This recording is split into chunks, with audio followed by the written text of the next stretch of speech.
Good evening, everyone. Looks like we're live. How are you? Ah, there we go. I'm Professor McCoy. Welcome back again to Kingdom Come Deliverance II. Had a nice Thanksgiving off, nice Thanksgiving week or so off. It's good to be back. Oh, well, before we get back into things, I'll briefly recap if you recall. I think we just got into a really significant story event plot point kind of thing. Where basically the plot gets split in two between Henry and oh no, what's his name? It's been too long. The corrupt priest. What's his name? Anyway, I'll think of it. Um, and so we're doing right now. We're with the priest from Ushitz, whose name will come to me probably when I see him. Anyway, meanwhile Henry is having a nice dinner with King Sigismund, just what he didn't want to do. But he needs to for intel purposes. He's snooping and spying for the sake of this Lord's alliance. In any case, let us jump back into things. First of all, also I'll mention. No, oh God, that's bright on there. Okay, there we go. I turned off the lights while I show the camera. Got a new controller because the old one was being a little bit frumpy. So there we go. It has glows now. I like the glows, just not when it faces the camera. But anyway, that is a thanks to Len, who you guys have presumably seen on the channel. He was on my a previous discussion on Charlie Kirk and Christianity. So thanks, Len, if you wind up watching this. Thank you again. Great controller so far.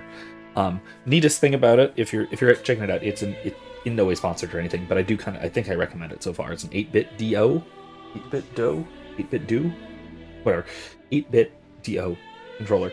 The coolest feature I found so far, in addition to just extra buttons, is these little switches on the back that change it from, if you can see, a normal trigger to, if you flip the switch, a clicky trigger. And when I first found out about this feature, I was like, why would I ever do that? I just want it to be a trigger, like you always do, progressive triggers. But then I realized that both of the games that I'm live streaming right now, Kingdom Come and Expedition 33, both have completely binary uses for both triggers. So I'm just going to leave the clicky on. So anyway, let's dive back into things now that all the preamble is done and now that it's past 9. So do this.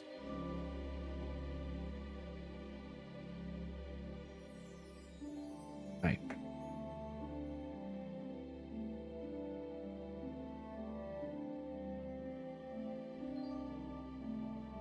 Excuse me. Anyway, now that we've been away for a while, there's been a lot going on lately. In addition to the Halloween, or not Halloween, Thanksgiving. We already Halloween's long past. Not to worry. Greetings. Where are we? Oh shoot. Okay. Stop that whistling. No. A nightingale surrounded by hawks. Okay. Let's see. All right. Do I have any repair kits? I don't, do I? Oh, I do. Okay. Yeah, we need that.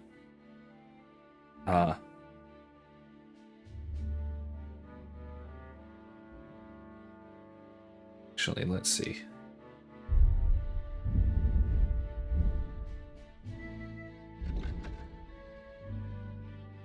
I can't change Godwin's clothes. Well, that's silly. Can't even put on gauntlets. No. Okay, then. Well, let's fix what we're actually wearing. There we go. All right.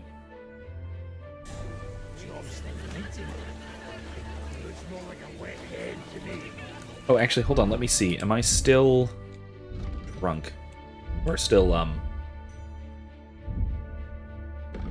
Yeah, okay. Yeah, still an alcoholic. I'm still trying desperately to overcome it.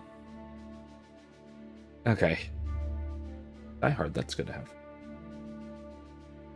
It's quite unusual to see him cornered like this. Okay, I talked to these guys. My last groschen in setting. Right, I wanted to talk to Sir Hans. Because if we recall, we were about to set up Hans' marriage to that guy. That guy's daughter. This guy. This noble. Service is kind of slow today. If we can find him. He's got to be around here somewhere, right?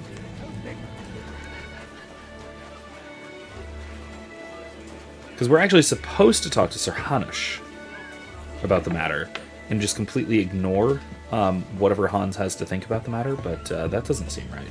I want to talk to Hans about it first, rather than just, go over his head. Because I do think that Godwin would be courteous enough to do that, right? Like, I tend to think so. Especially, Godwin having sort of grown up in the vicinity of nobility, he would... Why is our horse up here? You do not belong up here. How did you get... You can't... Are you going to be able to get down? I'm worried. Okay. I'm sure it'll be fine.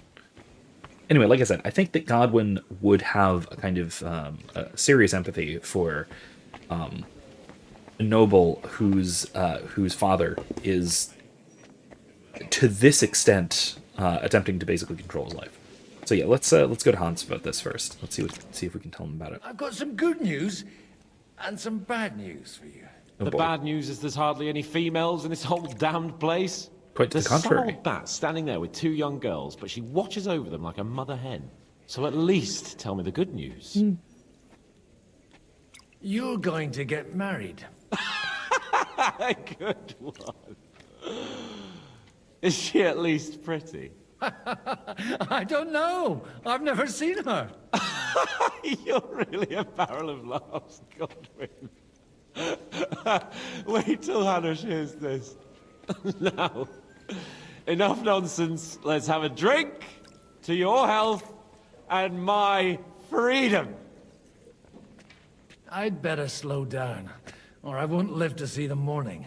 Ah, what can one expect from a man of the cloth? Okay, well that didn't go as expected. He doesn't seem too enthusiastic about it. Wait, I lost reputation because I didn't drink with him, of course. Naturally. Alright, do I have any other quests, or is that it? Support for Anna. How do I do that? Oh no, I need to talk to her about the papers, and she is over there. This is her, right? Yeah. I've got those papers from Alder for you. Quiet! You don't have to announce it to everyone. That's a very good point. Lady, with all the clamour going on here, I can hardly hear my own thoughts. Here they are. You're more capable than I expected. Thanks for the help. You're welcome. And now you're part of the bargain. As agreed. I will support Liechtenstein's proposal lighting on with her both face is really weird. words and money. Thank you, noble lady. God will... Yes, quite. But let's drink to our bargain, Godwin. I'd like to, but I'm afraid I've had more than my fill already. I wouldn't want to cause a scandal. Wise. No matter, I shall drink a toast alone. But to your health. Well, thank you. I still lost reputation because I'm not drinking with people. Darn it.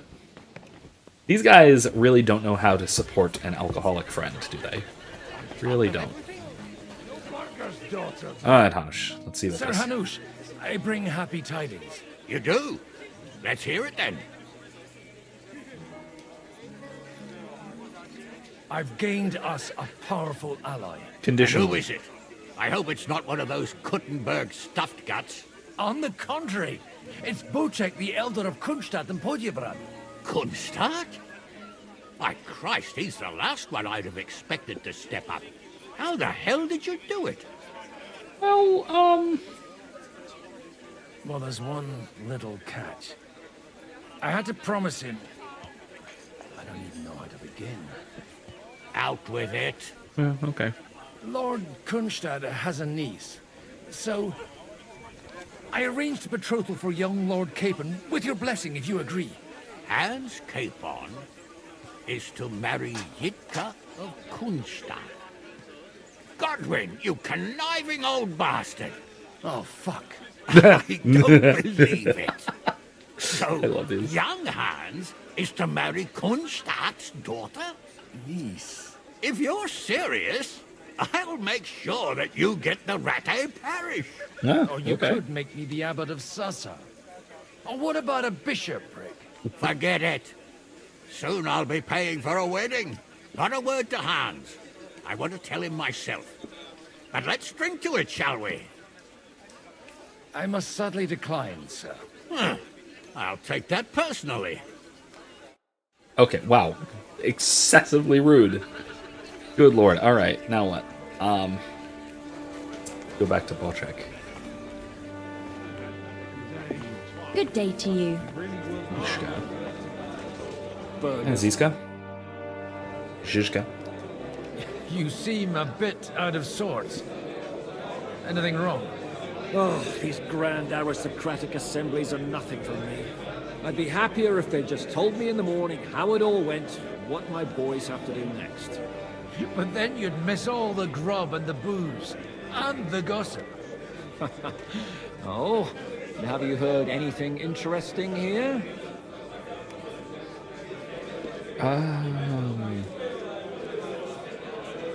Let's go with that. It seems Liechtenstein's looking for allies. For his own ends.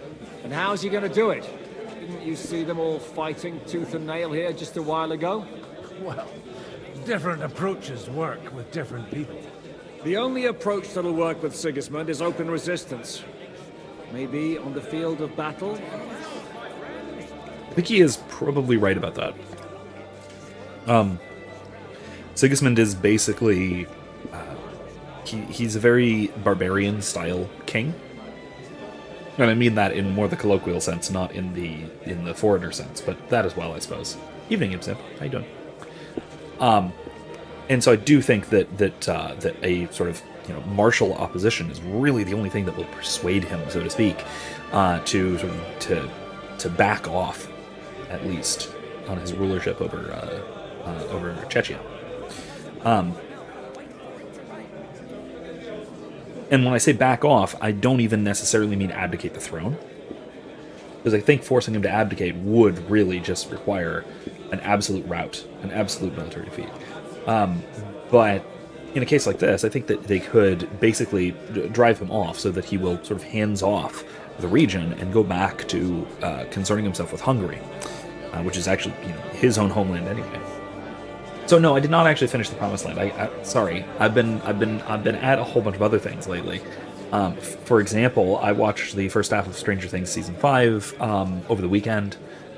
Before that, if you didn't see, Mauler dropped a 17-hour long video on Star Wars Outlaws, and I've been gradually going through that. I'm about a third of the way through it. Which is about the length of the entire series of Promised Lands. So that is kind of, I've been also, the holiday and whatnot. There's that too. But yeah, I'm sure I will get to it. I've been distracted, as I said, with other media nonsense.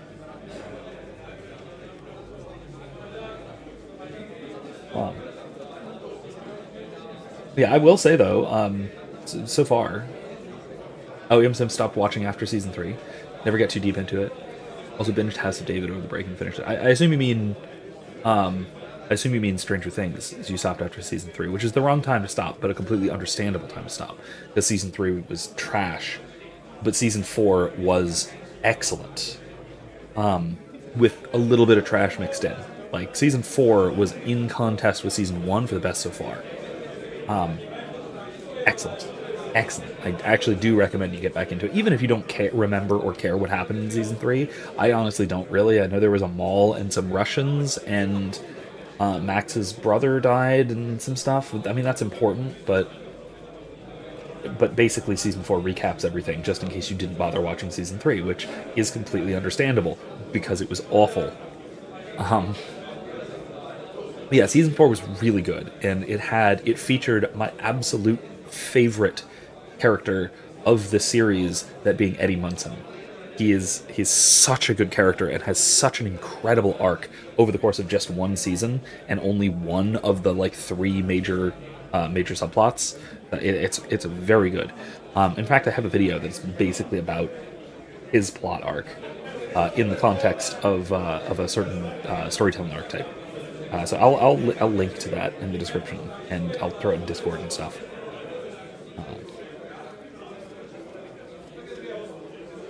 And I will say the character archetype that Eddie embodied is absolutely carried through into season 5, and it's sort of picked up by different characters in season 5.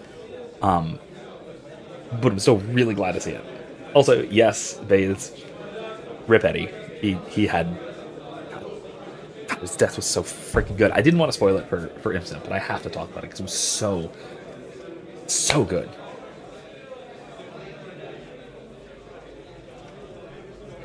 I have not actually seen House of David. That's the one you talked about. You basically described as Game of Thrones but Old Testament. I would like to probably check that out at some point though. Emerson says I kind of gave up on it, and my sister is boycotting it since one of the actors is pro-Israeli and she's a hardcore leftist. I mean, of course, some of the actors are pro-Israeli, and probably some of them are pro-Palestine. Who gives a shit? I don't know. Whatever. Who cares? Do I know a writer? I know she had some weird political hot takes at some point. I know, what's his name? The sheriff guy, Hopper, his actor. Forget his name, but I know he's also said some very stupid political bullshit. But I don't care. Also, like Maya Hawke, who I will say her character, what's her name? The lesbian. Which is okay.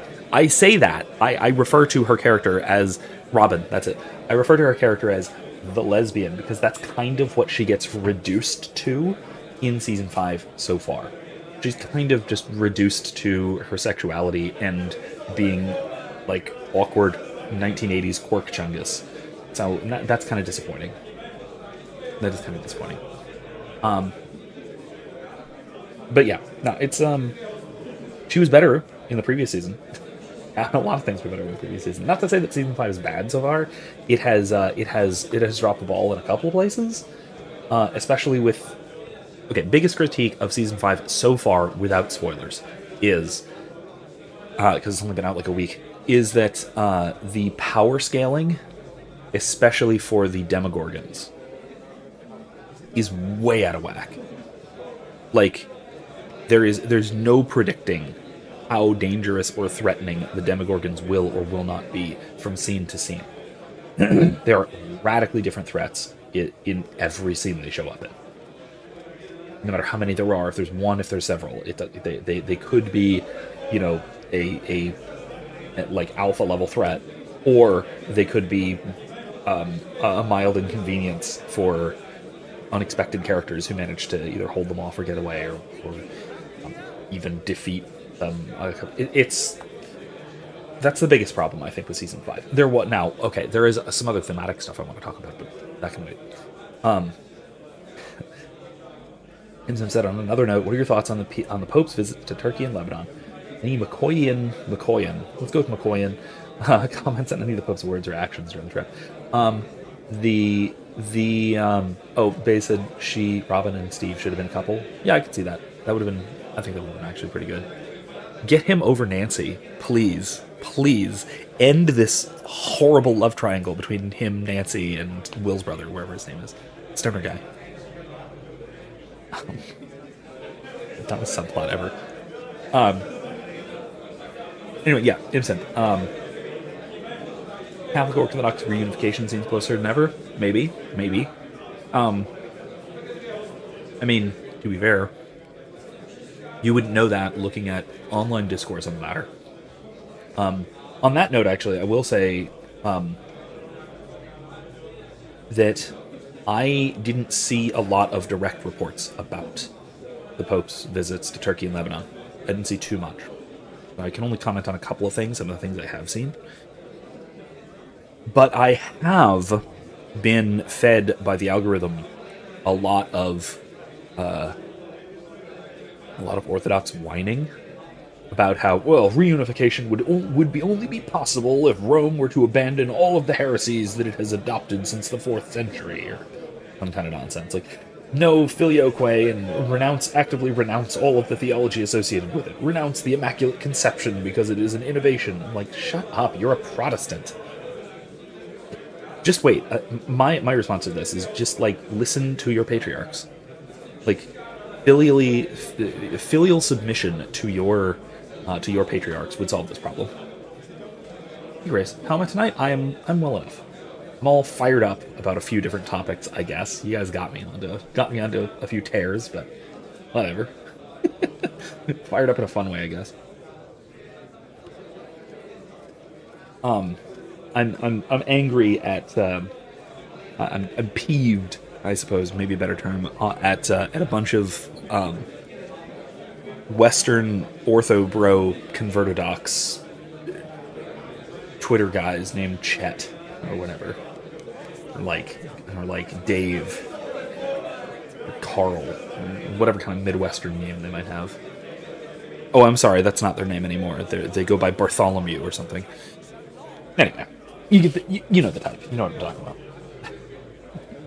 But that's one thing to note about the positive developments, I think, in Catholic Orthodox relations, is that there's a lot of convertodox online who are really peeved about it, who are just like enraged, and they're annoying, because because you can tell that a lot of these folks are recent converts from hotly anti-Catholic Protestantism who wanted cool liturgy but hated the Catholic Church and so didn't become Catholic. And so now they take those prejudices into Orthodoxy and they want to sort of assume that that's what Orthodoxy is about, which is not. It's really not. Yeah. God, yeah, no, Imsim, you're right. Imsim says they'll be what's left of the Orthodox Church after the reunification, which is, like, horrible to think about, that is going to be Orthodoxy. But then, what an embarrassment. The Eastern Saints would be deeply disappointed with all this. Oh yeah, the Lutheran satire, Christian nationalism. Mm-hmm. I mean, there's Christian nationalism, which is a sort of leftist talking point in the U.S., and then there is Christian nationalism qua Caesaropapism and the various orthodoxies, the different Orthodox churches, which are literally nationalist versions of Christianity. So there's that too. Anyway, the other thing that I did see about was the news about Pope Francis visiting, or not Pope Francis, Pope Leo visiting the Blue Mosque, I believe in Turkey, where he basically declined to pray in a mosque with the imams, and then started handing out rosaries, which I think he handled that really courteously, but firmly and strongly in a very Christian way. I like that.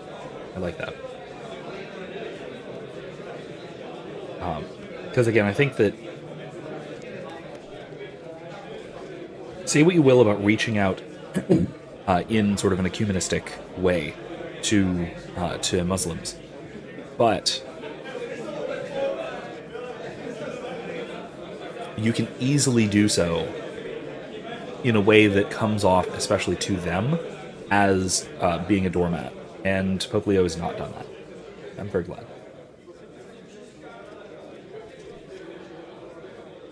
All right, let's keep going for now. I'll talk more about some thematic stuff in Stranger Things that I wanted to chat about too, which there's some interesting discourse surrounding it, and then also I've got all sorts of other stuff that I want to yap about. So we'll probably pause here and there and just let me stare into the camera and talk at you guys for a bit, but we'll see. Let's hope young Lord Capon manages to stay free for a while longer. Ever since leaving Rattay, he's gone from one pile of trouble to another. That's one thing you can always count on him for. I'll gladly Hans. wager with you he'll end up in some other shit by evening. God forbid. Henry's not here now to pull him out of it. In that case, it'll be up to you. He might die. I'm sure you wouldn't leave him to disgrace himself in front of Hanush. A lot of people think the wealthy burghers will stick with Sigismund, whether out of fear or convenience. Well, that's to be expected. As long as Sigismund has the city council under his thumb, no one will rock the boat. Well, at least there's a few individuals here, like Ruthard. Sigismund confiscated his castle and half his estates. That'll be enough to make a man mad. Not to mention that his son was killed in the siege of the city. I didn't even realize that. Yeah, I will say on that note, it is fascinating the sort of political dynamics of what Sigismund's doing in Kuttenberg. That he is basically playing the burghers, which is essentially the rising middle class, and the landed aristocracy against each other, which is, again, like I said, I think that's a fascinating kind of development, which really fits in this time period so well. And it's a bit of political storytelling that I kind of wouldn't have expected. Just because that is that's some real nuance to that subject. Which I think is, again, that it's the kind of political tension, political maneuvering that only makes sense in this particular historical context.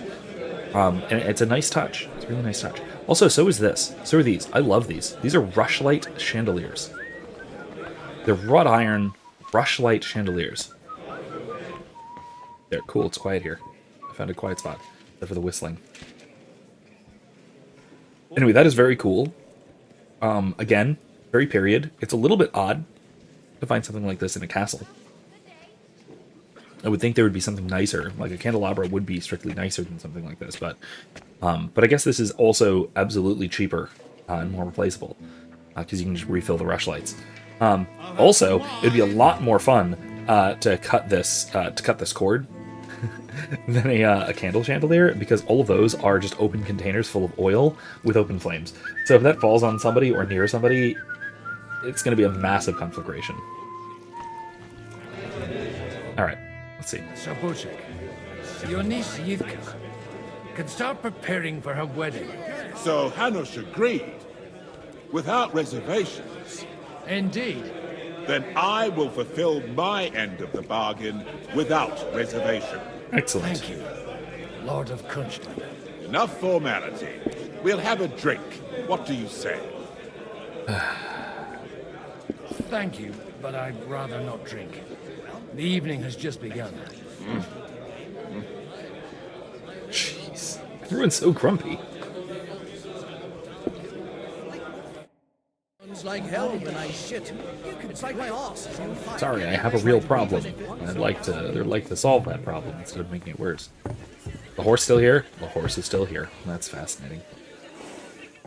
I'm still hoping it works out and we walk out of here with a clear plan. But maybe you were right. It was probably not the best idea to gather all the lords under one roof. Afraid of being attacked? Times, I would celebrate hearing you admit a mistake, Margrave. But if I were you, I wouldn't lose faith just yet. Sometimes all you need to do is send the right man to whisper the right words into the right ears. You mean you managed to convince someone? All right. Someone Godwin has. influential? Not at all. I managed nothing.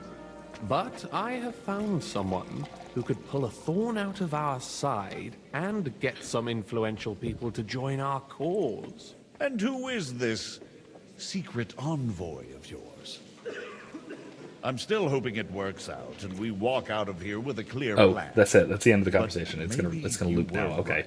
that's fine. It was probably not the MSimp best launched an Instagram page to help spread Catholic messages by sharing the scriptures. The first post was about how this Advent we should ponder how Jesus is the fulfillment of prophecy, the hope of Israel, the long-awaited Messiah and King. Amen. I like that. That's good. I would follow you if I were on Instagram. I'm not, but you, the viewer, are likely on Instagram. so Impsimp, you should definitely, you should absolutely post your handle. Handle? You're at? How to follow you. And I encourage you, the rest of you, to do so. Absolutely.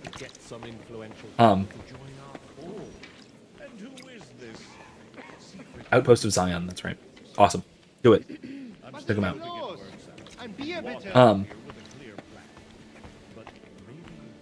Alright, so before I get into that conversation over there and interrupt what's going on over there, I do wanna briefly just talk about the I'll stare out here. I do want to briefly talk about some of the thematic stuff in Stranger Things in season 5 so far, which this was actually pointed out in an article and then in a podcast by Rachel Fulton Brown, who's a medievalist who I've talked to and worked with somewhat. She was good friends with Milo Yiannopoulos. In his sort of rise and fall around 2016, 2017, and I kind of I got in contact with her then, and she's great, fantastic. If nothing else, great Twitter follow, and then follow some of her scholarship. She does a lot of work on medieval devotions to Mary, which is just great stuff. But that aside, she also does a lot of sort of cultural analysis and commentary, and was looking at Stranger Things and looking at season 5 and looking at some of the thematics of it. That a lot of the show, which is something I hadn't really put together, is about dealing with the trauma of abuse. And this became all the more clear with, if you have seen it, or if you've heard about it, the opening scene of season 5, which is not quite, but clearly symbolizing a kind of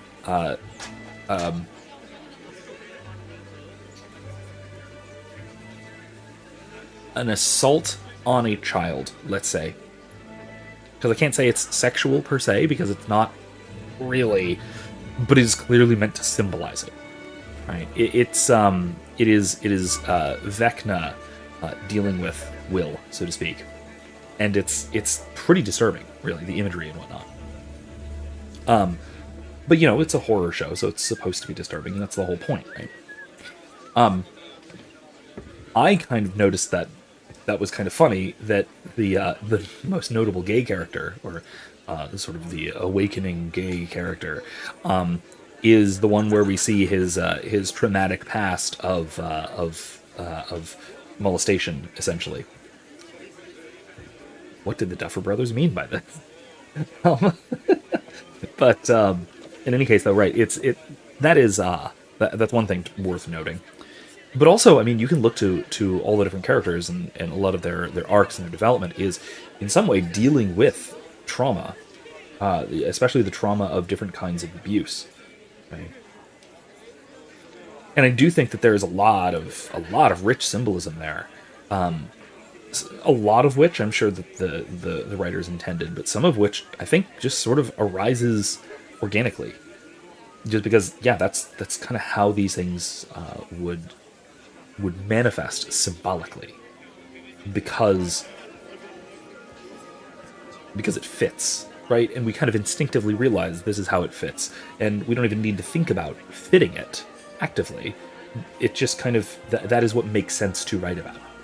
I think that this is like Jonathan Pageau likes to say, the Orthodox icon carver and symbologist. Symbolism happens.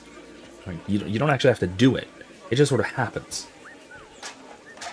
In good writing, this is like very similarly how I I told this story before, but it was fascinating. I had a colleague who was a English professor who. We taught together at the USF Honors College. It was really interdisciplinary kind of stuff, and we were having a chat about media and about like symbolic importance of media in its particular time frame. And we're talking about Shrek, because I always talk about Shrek. It's fascinating from a symbolic perspective. And he brought up how so much of the symbolism is just mired in that George W. Bush War on Terror, 9/11 kind of anxieties, having to do with Duloc as this great grand building, and it being this excess of the center, which is attacked by the marginal figure of the ogre, and of the dragon, and of the donkey, and all of this, and how there's so much of this sort of 9/11 anxiety, this anxiety surrounding the global war on terror, baked into this film. And then I reminded him that Shrek came out a few months before 9/11, and his jaw just dropped to the floor, because for a moment he thought, oh wait, maybe I'm just making this up. But no, I don't think he was making it up. I think he was noticing something that was really there. And no, I'm not saying, you could interpret me as saying this, but I'm not saying that Shrek predicted 9/11. There are people who claim this, but I'm not claiming this. What I'm saying is, the subconscious symbolic storytelling in either profound myths or profound satire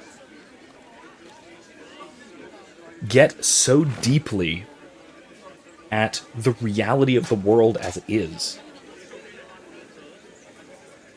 that it sees trends that are happening that we might not see consciously. Right? So those anxieties that manifested in certain ways post 9/11 were already there because of how social trends were moving. And it's just that 9/11 was this massive catalyst that triggered us thinking about all of these things in a dramatic new way, but they were already there as an undercurrent, and we could see that manifested in a lot of media, Shrek being one example. But that's the kind of thing that I think is going on a lot in Stranger Things, especially in season 5. Anyway, again, I think something fascinating worth talking about.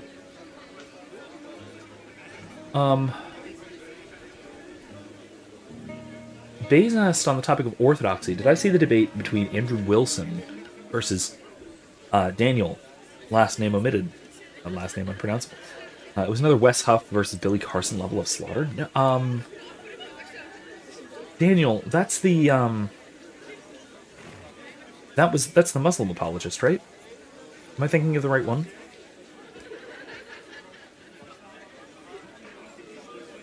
I might. Was that the one about intelligence and like average IQs of Muslim society, and talking about cousin marriage and that sort of thing? Is that the one I'm thinking of, or are you talking about something else entirely? Because that was okay. Yes, yeah. Then I did see that, and that was. Woo! If you haven't seen it, I do recommend checking it out. Inspiring Philosophy also did a good review of the debate as well.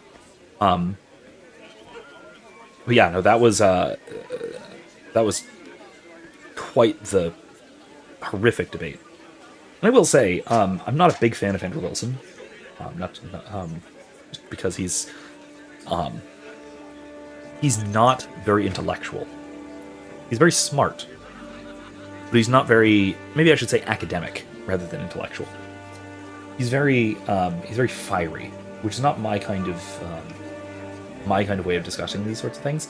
It reminds me of, was it? I'm trying to remember if it was that. No, it was that debate. The Inspiring Philosophy's sort of review of that debate was with Jimmy Akin as a guest. And I will say that Jimmy Akin has more my sensibility when it comes to these kinds of things, where he is he's very measured, he's extremely charitable, to the point of making Daniel's points far, far stronger than Daniel did in the debate, rather than just sort of dunking on him. Which I mean, at the core of Daniel's arguments about IQ, where he basically makes the claim that having a high IQ is not necessarily a good thing, because high IQ societies tend to atheism and debauchery, and so maybe it's better to have a low IQ but pious Muslim society than it is to have a high IQ atheist and degenerate society. Okay, well, if you put it that way, it's retarded, because that is not a true dichotomy. That is a false dichotomy. That doesn't actually set up that way. It's not like higher IQ societies have any kind of statistical regularity with atheism or anything like that. It's just not the case. He's just making this up. But buried beneath that, there is a legitimate point to be made.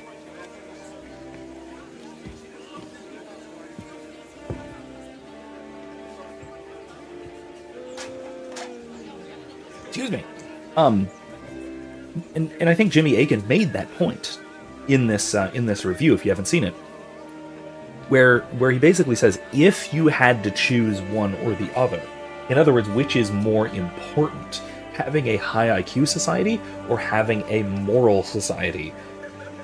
He pointed out that the moral society is in fact more important than the high IQ society. Now, those things probably coincide more so than they dichotomize, which is another point that they all agreed on, right? Jimmy and Inspiring Philosophy, and I forget who else was on there. There's one other guy on there.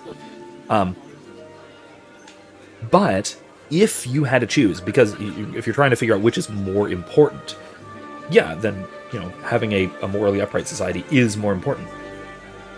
But cousin marriage is not conducive to that in any way whatsoever.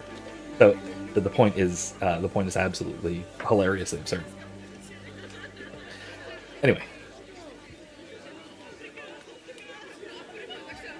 that was a very good debate. And by very good debate, I mean it was absolutely horrible, but absolutely worth watching. Out of here with a clear plan. All right, Margrave. Gentlemen, I think we can raise our goblets to the successful. Why are you talking about conclusion of the drinking? Negotiations. Is this supposed to be your secret weapon? Like I said, miracles happen where you least expect them. Tell me, Godwin of the House of Odorin, what news do you bring us? I bring nothing from the House of Odorin. But the widow of Waldstein and Sir Bocek of Kunstad will support our cause. Both of them? Good heavens, what did you promise them? This is going to be a long story, and I could use a drink. So if you'll excuse me, my lords? Well, I thought we weren't drinking. Godwin. It would seem that we have all benefited from the break in these proceedings. New alliances have been formed. And I have also changed my plans. We shall still wait for Sigismund to withdraw his troops of his own accord. But we will wait with an army at our backs. Yes.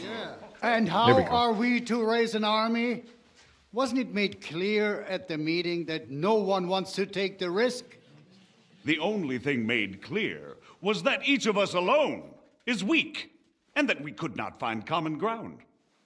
But that has now changed. Okay.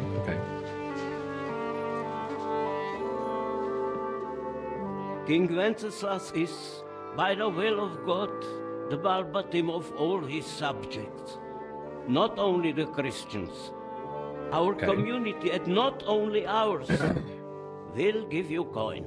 Yes! The Kuttenberg houses are still loyal to King Wenceslas, and we stand with Lord Ruthard. And if that's not enough, the houses of Leipa and Kunstadt will unite and march side by side. My niece, Yitka, will take young Lord Capon as her husband. That's how you told him? Hanush. Why didn't you... Oh, God. Why didn't you say something? Lords Kunstadt, Hanush, Radzig, and I will set out immediately. Wow. God willing, we will be back within 3 weeks, along with an army. Now those are words worthy of a nobleman. Let's get a sword and a mace. I still believe that I guess that words makes sense. are more powerful Weapon than and sidearm. swords. And our words will ring in 1,000 voices to the glory of King Wenceslas.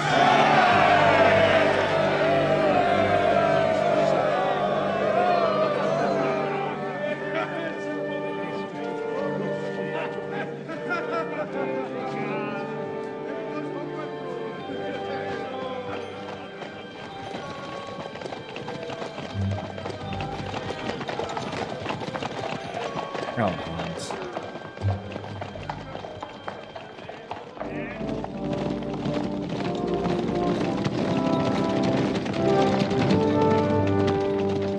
Basis that has more to do with technological and medical advances mitigating the consequences of morality.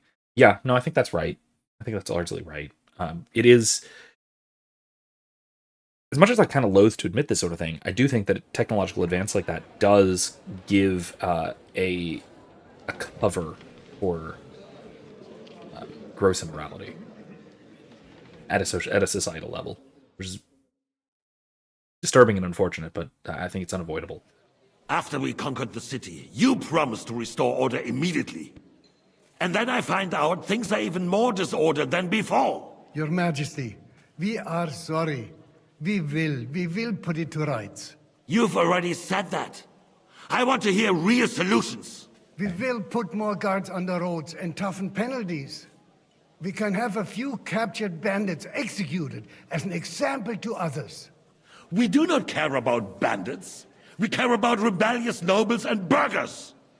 What will you do with them? How will you solve the chaos in the town administration, the rebellious miners, and the dismal yields? And how is it even possible that a rebellion against the king is smoldering here in the city? What do you mean, sire? I hear the resistance is coming from the Jewish quarter, from right under your noses. Why haven't you done anything? We don't know who is behind this. Without evidence, we cannot punish them. Otto von Berghoff did not ask questions in Prague either. He acted. And I advise you to do the same. Find a couple of wretches in a hole somewhere, point them to the Jewish quarter, and give them free rein to do anything. The city's Jewish community was and still is on Wencesla's side. They need a warning. We do not even have enough men to... Marquardt, could you spare a few men for a while? Of course, sire. I'll assign them to Eric. He'll take care of it. So you see, all you have to do is make sure the city rabble get their share. You could at least manage that, couldn't you? And if the thought should cross your minds that you would get rid of the debts to the Jewish moneylenders this way, forget about it. Your debts will remain, up to the last groschen. Only now you owe us directly. And while we are on the subject of money, has the yield from the mines finally matched last year's? Sire, the deposits are dwindling. Well, yeah, that is... mining is becoming increasingly... That is actually relatively typical. And to make matters attacking worse, Jews the to erase debts. Rebelling. But this is a really clever and nasty way of playing that. They'll stop rebelling when you pay them proper wages. Your Majesty, we can't do that. Silence! How dare you oppose the kingdom's protector? You're a bunch of incompetent sycophants. Chicken shits.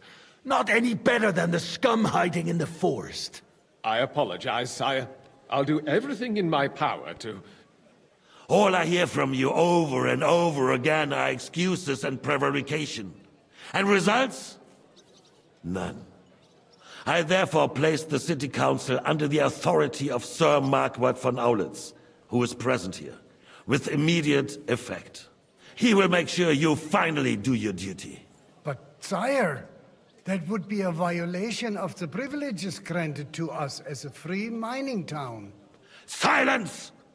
I am the only guarantor of your rights. You have to earn your privileges, not hide behind them. During my brother's reign, this idleness was perhaps tolerated. But that is over now. You were given a few simple tasks. But instead of working on them, you idled in the baths and lined your pockets. And let the traitors cast their nets undisturbed. But unlike my brother, I am capable of creating order. And I assure you, yet another fascinating I do political not development. I want to address between this. those who stand in my way. The absolutism. Be they beggars, noblemen, or city councillors. You have 2 weeks to restore order in the city and increase mining output. I want clear results, and you answer only to me and Sir Marquardt von Aulitz now. No one else.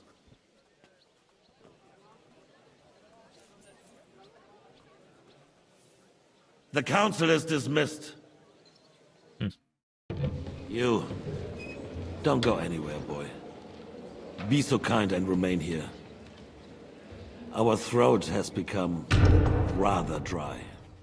And we still wish to speak with our friend von Aulitz. Yes, sire.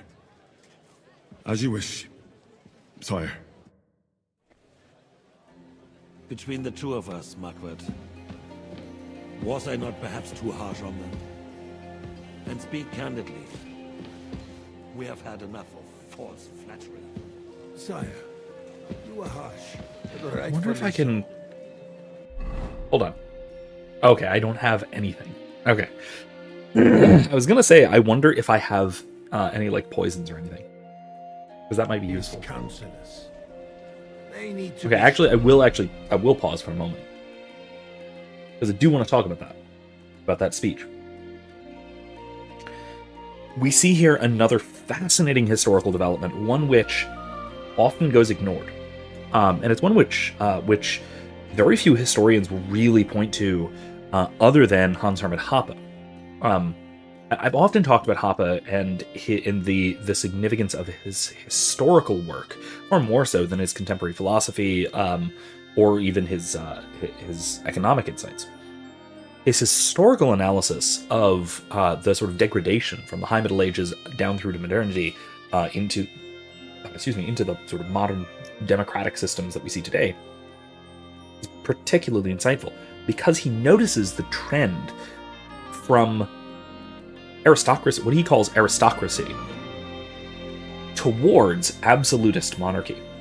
Right? So we tend to think of the Middle Ages as a time of absolute monarchs, and then the modern period as a kind of tempering of royal authority with things like constitutions and parliaments and such like. The trouble is, that is almost the opposite of the case.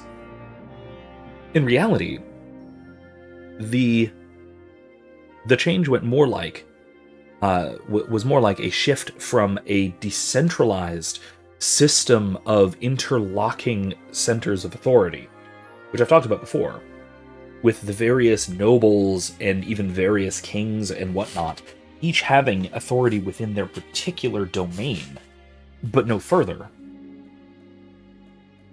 to the gradual accrual of power by a few large kingdoms, including what we see here with Sigismund. Because we see this, right? We see Sigismund doing this, and this is a perfect representation of what we see here in the 15th century, of this transition from the power of, on the one hand, of landed nobility, and then also the power of these burgher councils of free cities, which were even themselves a relatively novel development in this period, within the last 100-200 years. Urbanization like this really only kicked off in the 14th century or so. But we see this as a kind of centralization of power centers.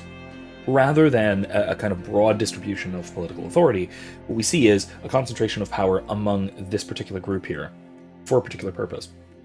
And we see these various lords, rather than having their own domains of authority, assembling together into these councils, these groups with an appointed leader. Right? So we have the Lords of Lipa, who are, which is this sort of center of power, with Sir Hanush at the head. Right? So Radzig, while he is the royal hetman, he has a kind of a specific royal authority under Wenceslas, at least. He realistically is treating himself like a vassal of Sir Hanush, but more so a vassal of the sort of corporate entity, the Lords of Lipa. And the Lords of Lipa find themselves as a kind of vassal-ish to not Liechtenstein, what's his name?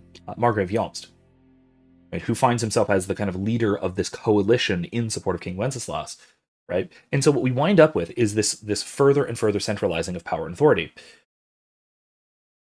Those centers of power are then much more easily co-opted by a strongman would-be king, somebody like Sigismund.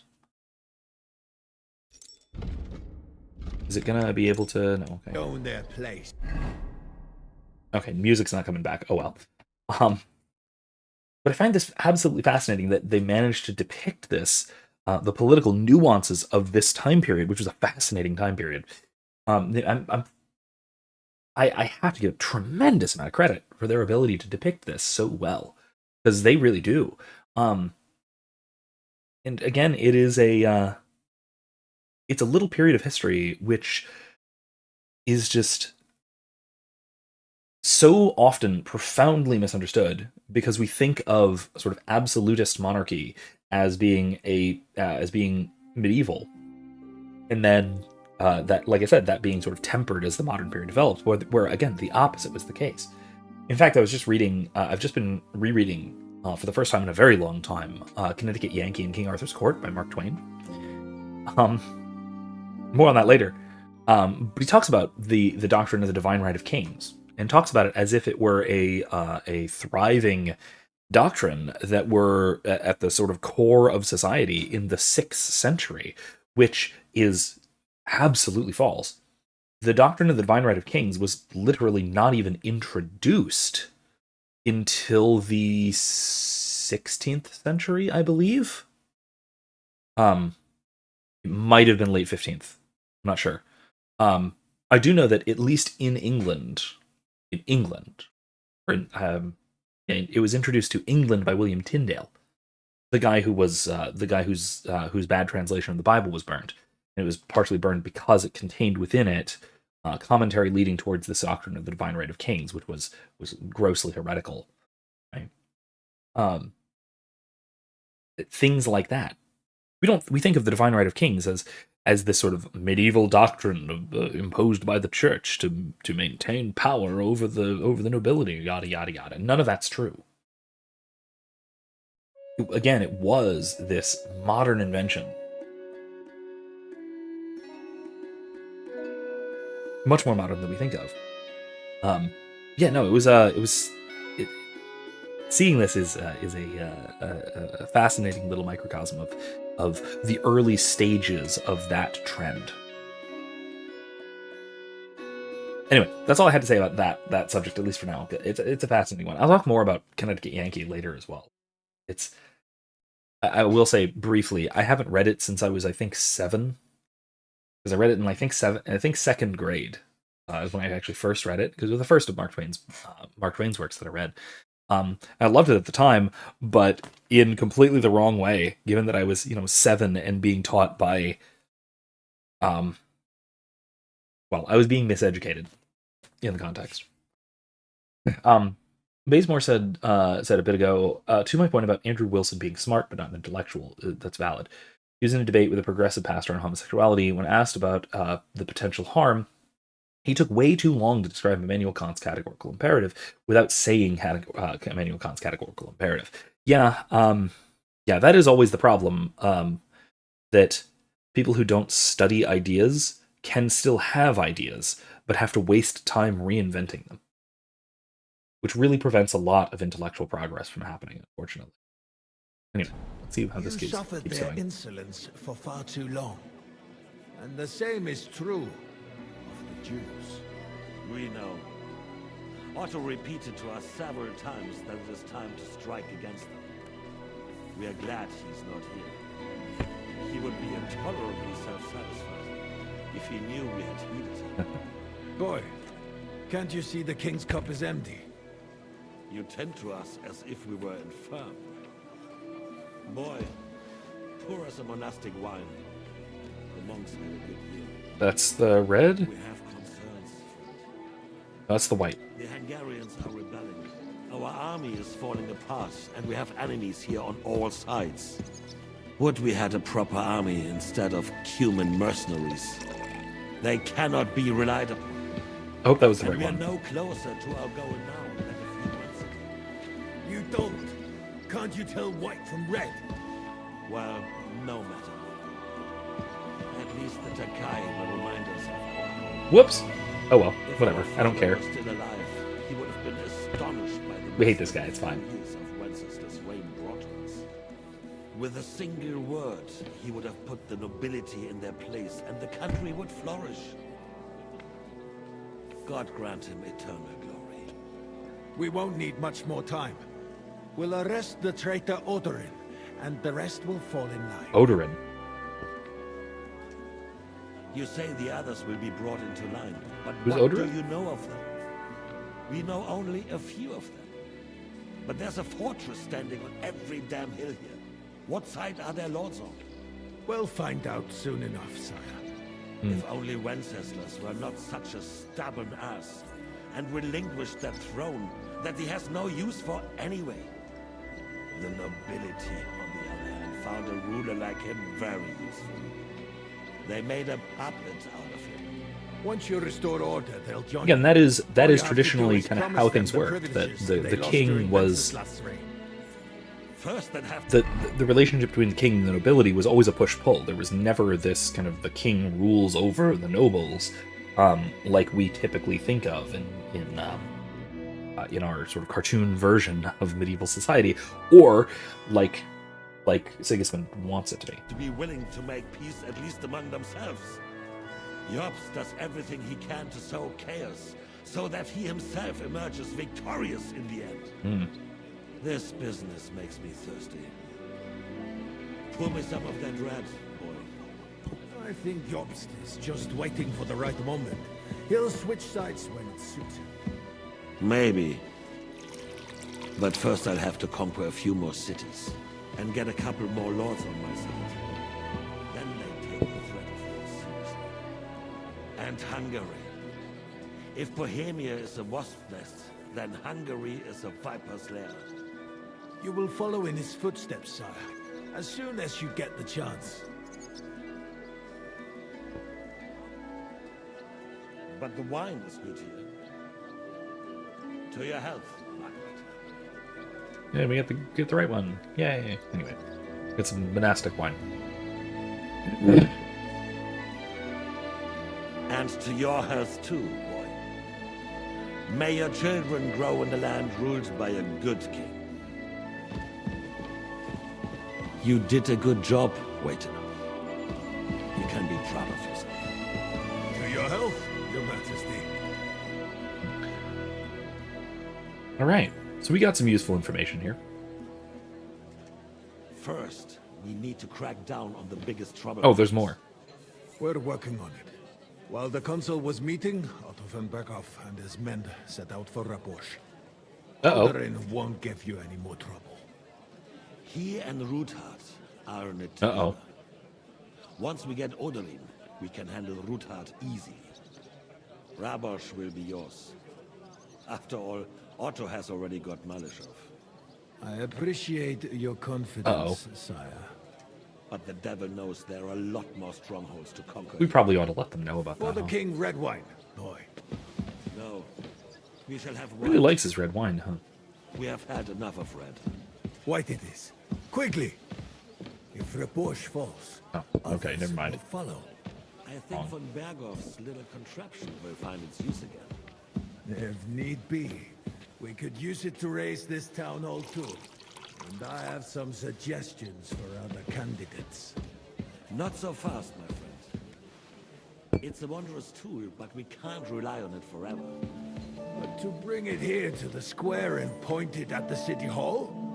Those sycophants would only benefit from a warning like He's putting forward basically the Tarkin It's a doctrine. splendid idea, but it won't be necessary. The council Rule through fear is force kind of thing. faithful enough already that they can hide nothing from us. Aha, so you There's think. been enough fretting, sire. You shall see. Soon we will drink to the conquest of another fortress. You are right. So then, to victory. And you, boy, will you drink with us? So that you shall have something to tell your children and grandchildren. Sure. To victory, sire. To today's, and those of the future.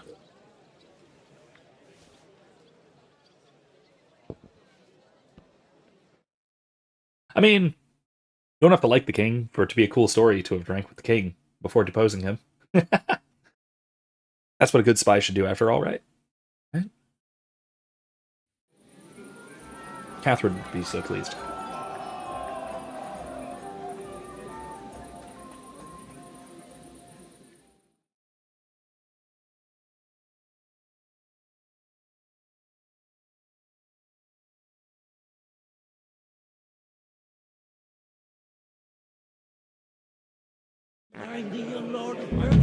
Oh no.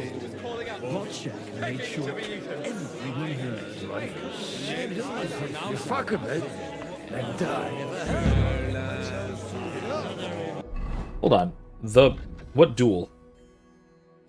Oh, that's with Henry. Okay. Hold on. Let me just hold on. Let me. How do I untag it? I can't, can I?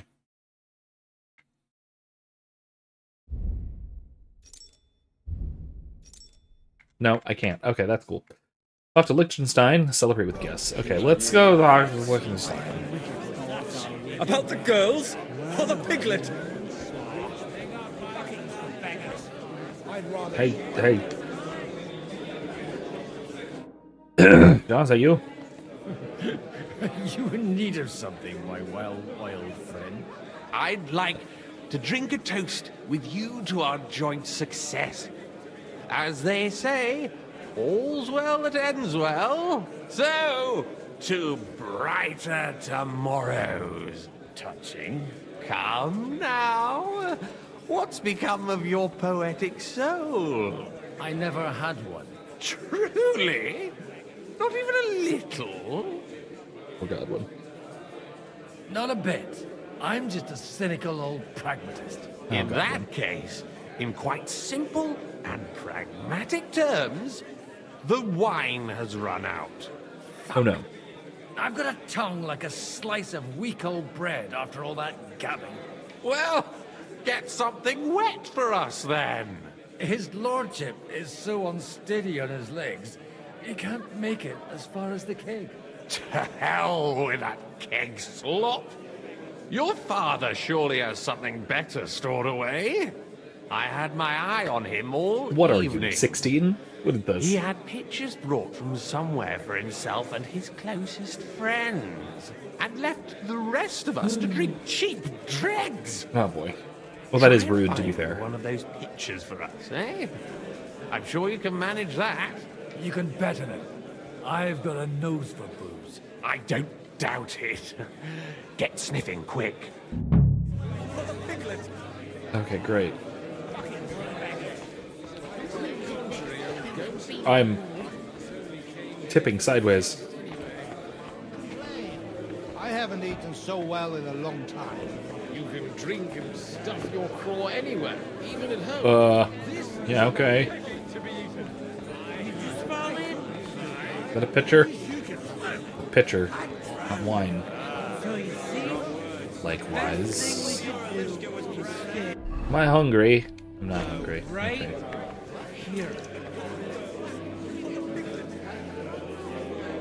Wasn't it, was it? Where are you supposed to... Was that, what, a cup of wine? Yeah, it's just a cup of wine. Okay. House wine. No. Put it back. What? Save the gate today. Or just dump it on the floor. That's fine too. Okay, got it. Just go ahead and do that. No. Oh, so God. what? They left a long time ago. What is that? I swear to God. Ah, look at that. This looks like it's important. Wait, is that it? Oh, no. That was just an empty pitcher. Okay, great. Alright. Well, you know what? No. Tragically drunk Godwin would do that. Would just pick up an empty pitcher and think, "Where is this it? Oh, never mind. Let's put it in the piglet." Those don't look like nice wine. There's a horse. You can, Father. Please, call me Rabbi. Or Lord Cape. Whatever. Fuck it. And you should not curse either.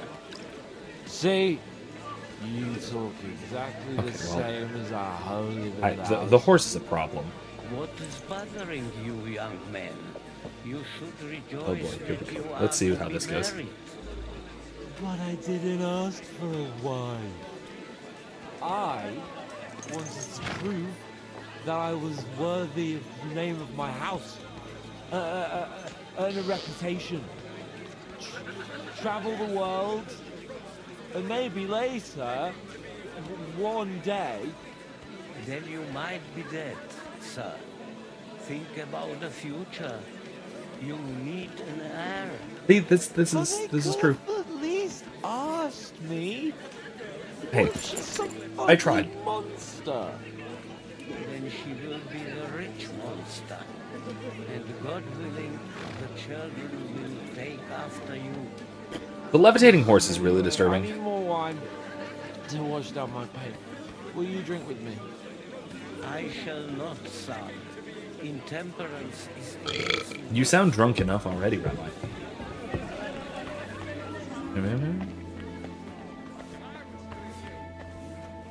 Hey, look. I bet this is it. It's a plate. Cool. Is that it? That's the one. The rat'll be good.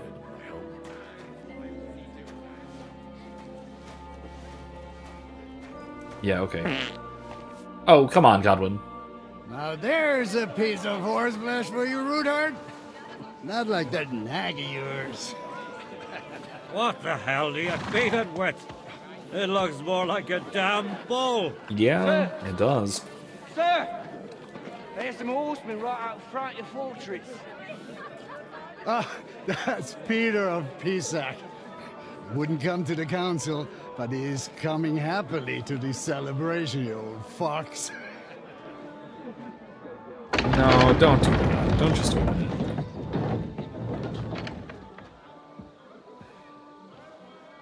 Come on in, sir. There's wine aplenty. Really?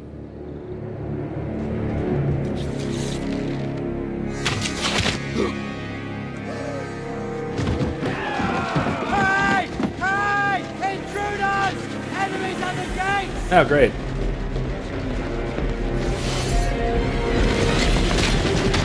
Seize the nobles! Kill the rest!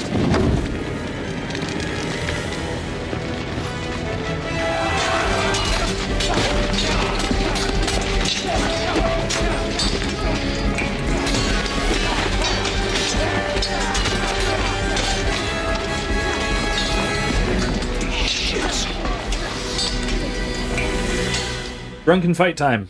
Here we go. This will be fun. Time for some drunken master. The surrounding Christian can't make it on his Watch out! He's trying some tricks!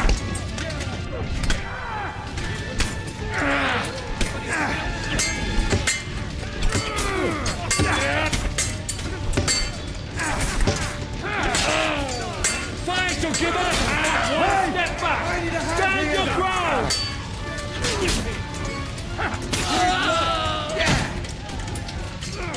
Next one will be in your face!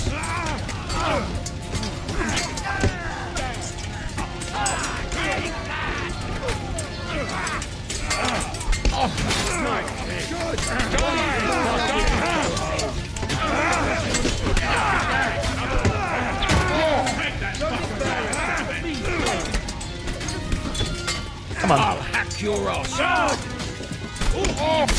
Don't kill him! Drive those horsemen out! Right here! Come on! Cover your head, damn it! There we go. He's dead. You don't need to, Godwin. Okay. Smash him on the head! All right. I think we're doing pretty well. We're decently, given the absolutely ridiculous circumstances of this assault.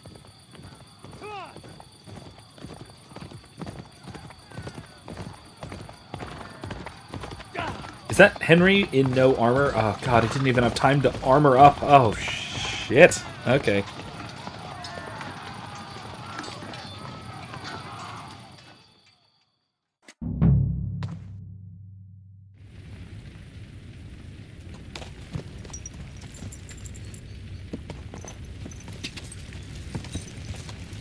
Hold on. Oh, great. Okay. Hold on.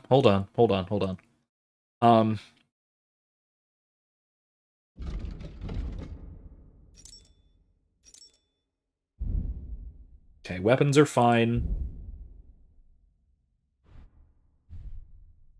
That's fine.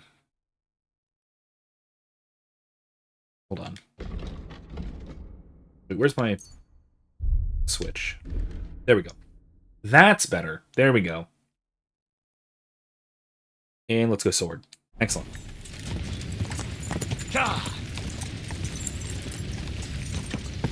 Take part in the duel. No. Whoa, whoa.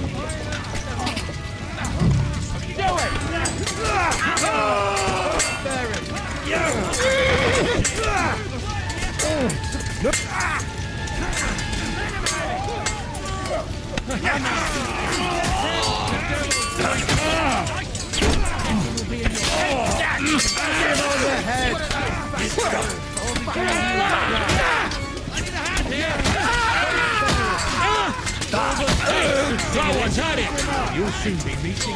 Oh, Henry. You won't be able to take another one like that. Don't spare it. The luck is the big.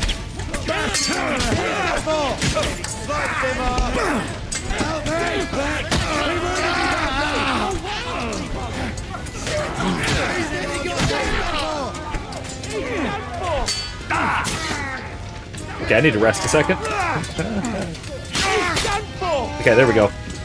To the gate!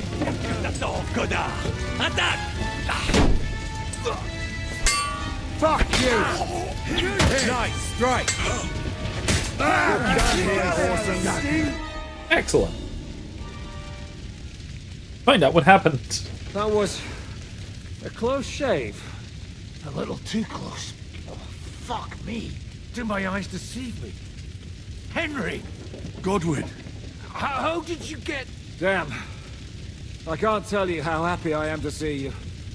You turned up at just the right moment. Is everyone alright? Well, some are, some aren't. They captured Odorin, Kunstad and Rutard. Oh, great. And they took Alder and Kunrad of Vector away too. They wanted to slay the rest like dogs. What about my father? And Hanush? They left with Yobs long before that. I'm sure they're all right, but not everyone was so lucky.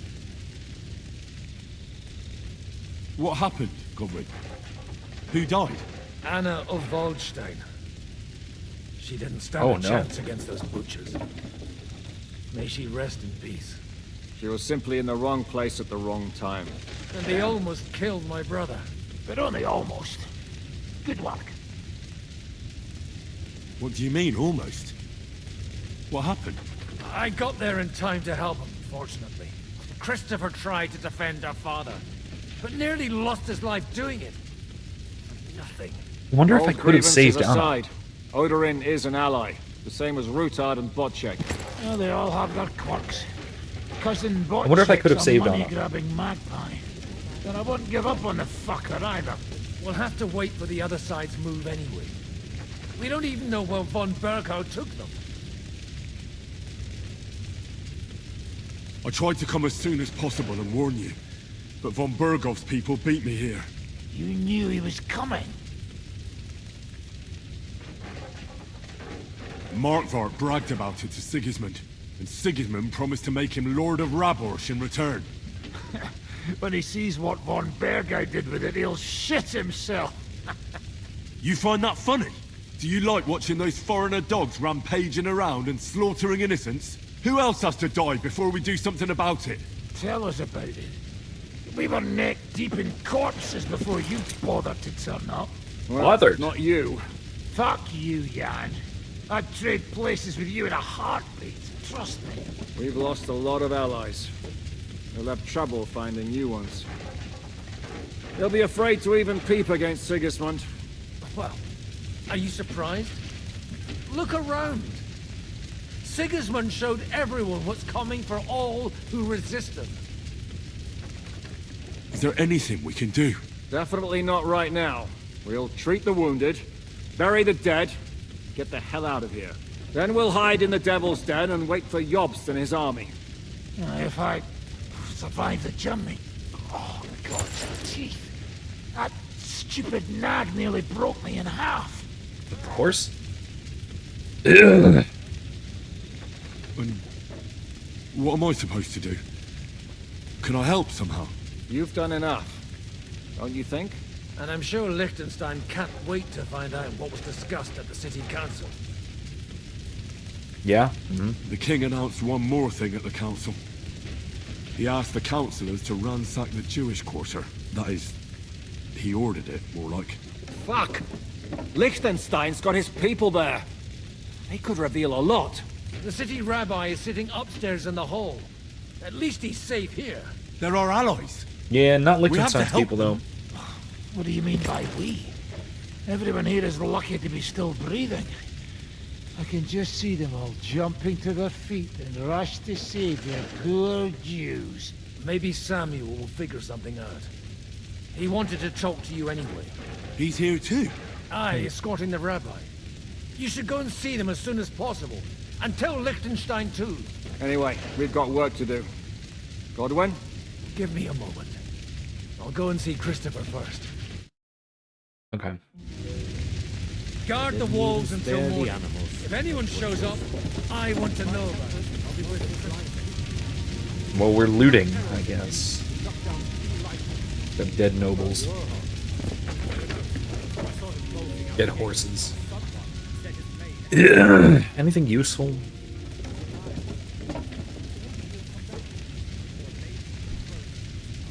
Not really.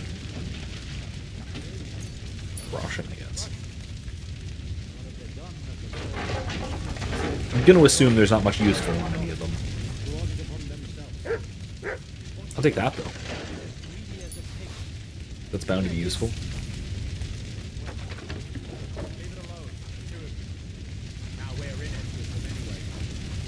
Let's see. Hans, you made it. Good to see you both. Alive. Oh, come on. You know, I've walked out of much worse scrapes laughing. They could well have killed us all. If it hadn't been for you, Henry, von Berkhoff could have caused a lot more harm. That is true, actually. Von Aulitz surprised even Sigismund with that. You should have seen the look on the king's face when he told him. Well, thank God we all survived. Well, not all of us. They killed Lady Anna of Volstein and many other nobles. It was slaughter. And they captured our closest and most influential allies. Not you, Without though. them, we can hardly get the burghers Still got on you. our side.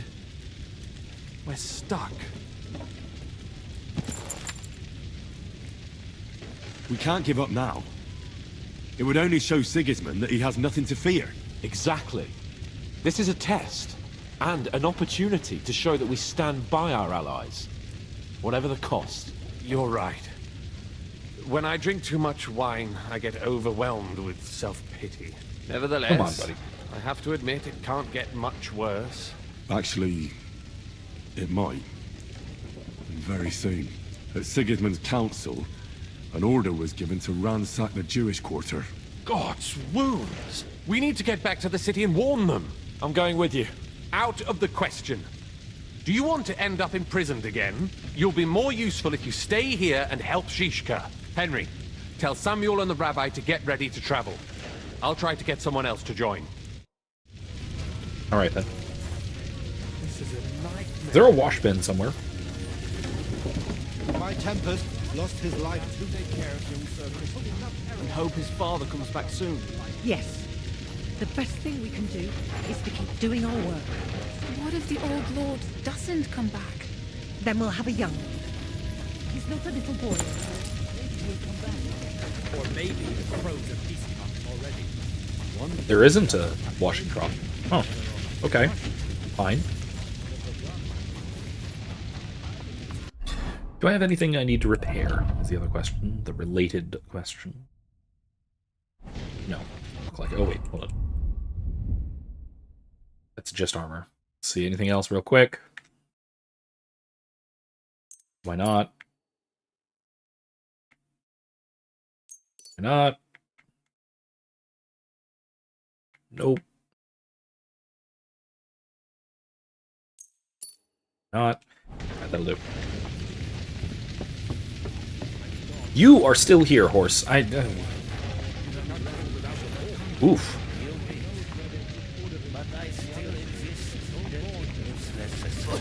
Oh my god, people are doing so hot.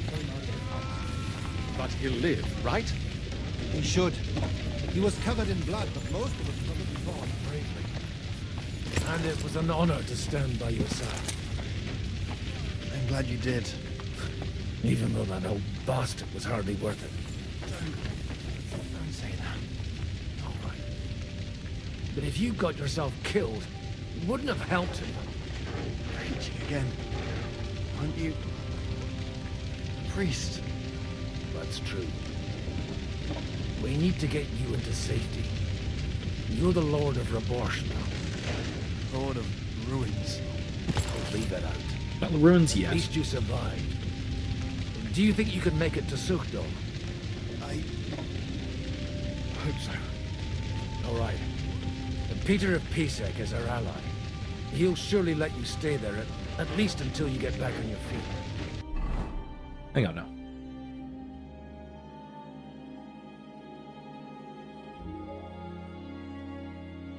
Okay, there's a reasonable distance.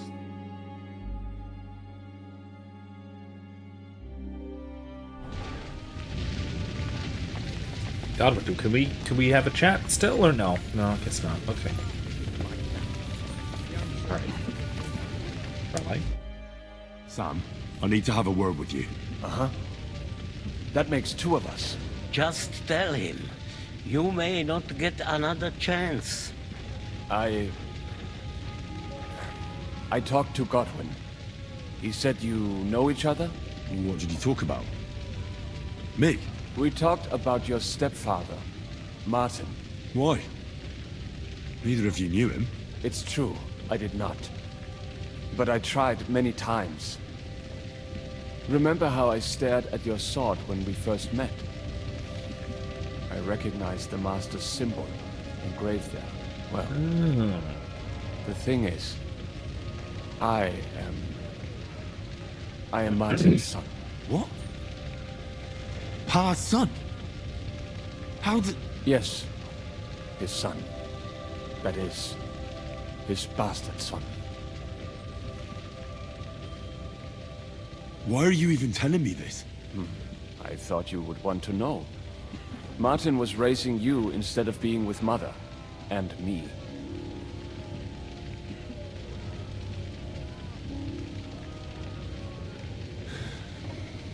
I know what it's like. My real father rejected me too. I learned the truth only after Pa's death. You know, all my life, I thought if I did not give a shit about that man, it would be easier. But now that I know I will never see him, it troubles me that I did not get to know him. I can tell you about him if you want. But now is not the right time. This is not the end. We have to go to Kuttenberg, now. Sigismund ordered confiscation of the property of people in the Jewish quarter. The king has approved Xere. He's no king to me. He's a fucking whoreson.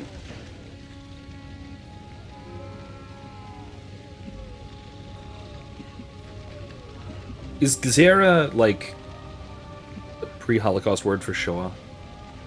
What's a Gzera? That is hard to explain. Nonsense. It is as clear as day. Christians set out to kill our people. Innocent and often defenseless. Ransack their houses and divide the loot. And all that with the king's blessing. That's clearly not what's going on here. We were afraid of. But we did not expect Sigismund to be in such a hurry.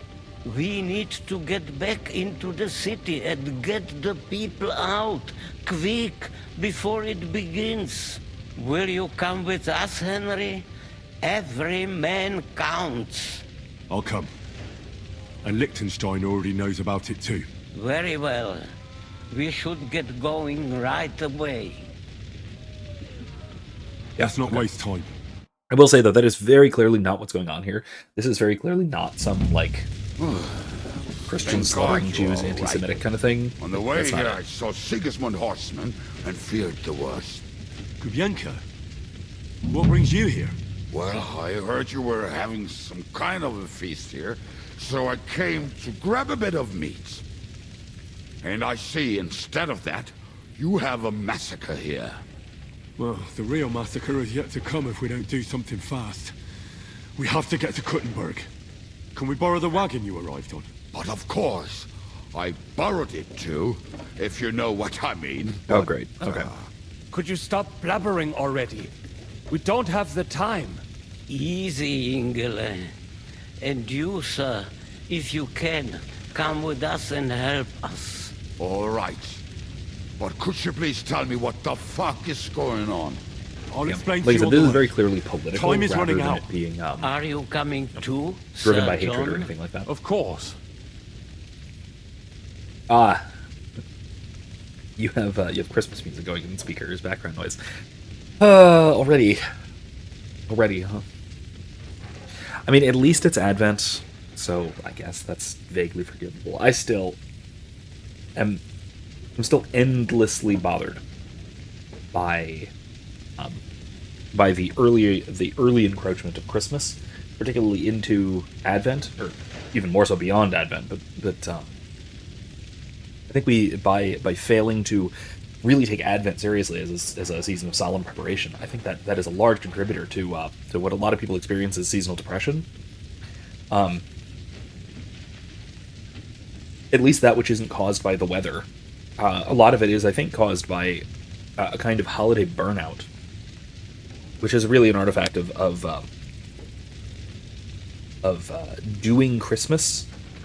celebrating Christmas for the massive lead-up period to the actual Christmas holiday, and so when Christmas actually hits, we just tumble off an emotional cliff. Anyway, that's something I've talked about before, but I think it's really a major fault in our sort of secular liturgical calendar, if you will.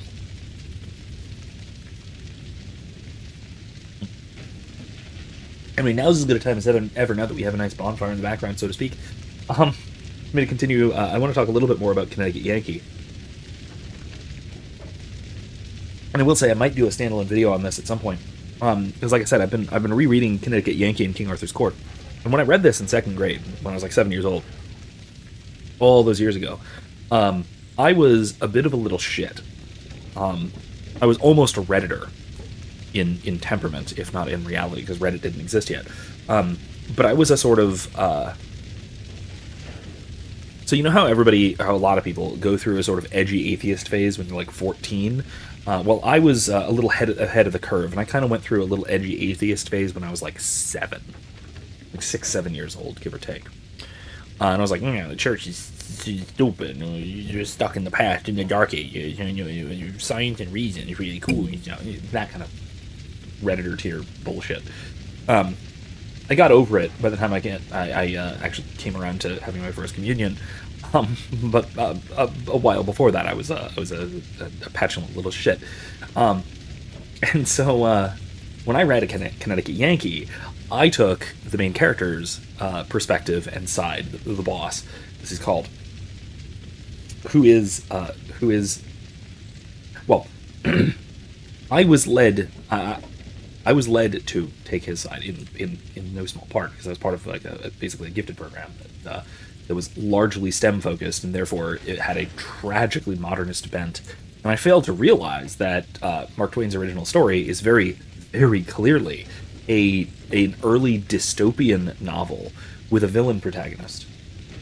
Like, the boss is very, very clearly the villain of the story, even if he is the perspective character and the protagonist. Like, he alternatingly praises the French Revolution, talks about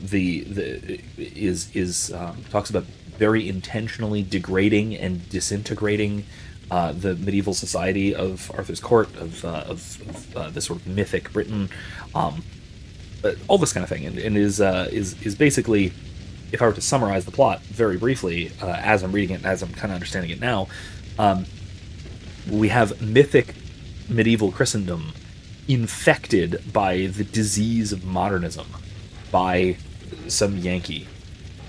And it really, in retrospect, I really should have noticed this. I should have realized this, because Mark Twain is very much a Southerner, culturally speaking. And the protagonist being a Yankee and being called a Yankee, like, that really should have tipped me off. This was meant to be a fairly nefarious, or at least a pathetic character. Because he's also pretty pathetic, because there's an implication somewhere where that the woman he describes as his almost fiancée, it's implied that she was a whore that he was paying to say nice things to him after each night, let's say. But again, that's the implication I took from the story that he told, but I presume. But I'm pretty sure that the boss is meant to be this very pathetic figure who really only manages to be important and significant because of particular advantages of knowledge and technology, the way that he takes advantage of good and innocent people, that kind of thing. Not a good guy. Not a good guy at all. Not even slightly. And I'm, again, fairly certain that Twain was very aware of this. But also, it's worth noting that a lot of the scholarship on the book doesn't get that. It just assumes that this is what I thought it was, which was a fun adventure story about a modern man going back in time to a quaint and backwards time where he could wield his modern knowledge and reshape society for the better. Blah blah blah blah blah, which is very stupid, like very profoundly stupid. Anyway, like I said, I might do a full video on this at some point, like when I'm done rereading the whole book. Which should not be very long, honestly. We'll see when I have time to actually do a video if I do.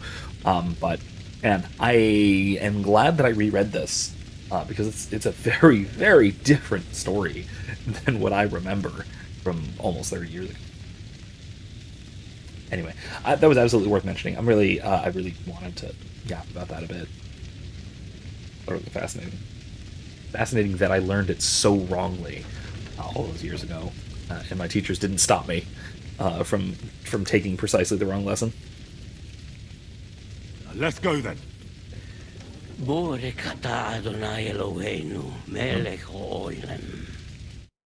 You wanna?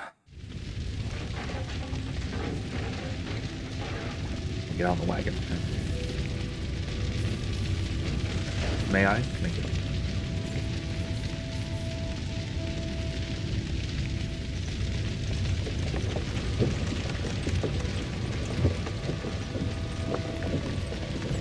Peresh, can we go any faster?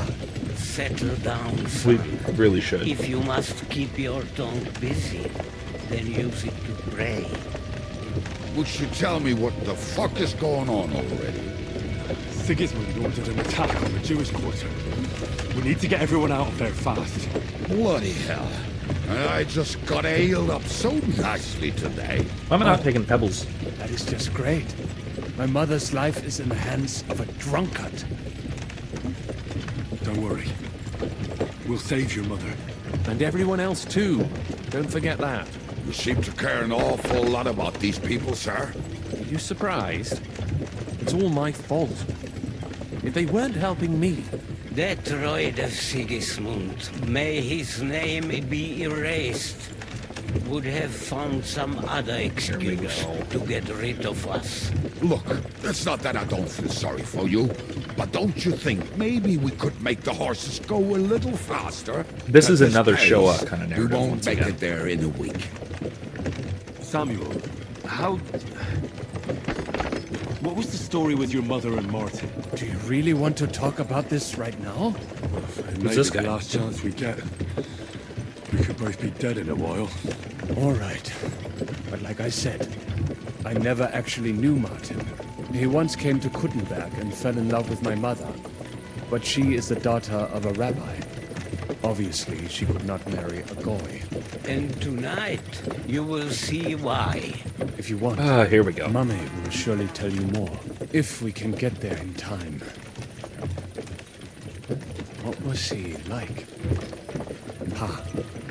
I mean, Martin. He was a good man. Seriously. With those fucking horses. All right. Schnell. Schnell. Okay, here we go. Whee! This really is that I will outrightly say paranoid Jewish assumption that any society they find themselves in will ultimately attempt to kill all of them. What's the matter? Why are we stopping? We will walk from here. We cannot drive right into those murderers' arms. But how do we get into the town then? We will go through Sheol. There are many abandoned mine shafts under the town. Okay. One of them ends here. Won't it collapse on our heads? We'll find out soon enough. Follow me. What a blessing it is to have found the passageway. I mean, there is this point of, okay, so Grace, you make kind of a good point of having turkey at the end of November and then having turkey again in just a month or so for Christmas, kind of being burnt out on it or being turkey hungover. What's this?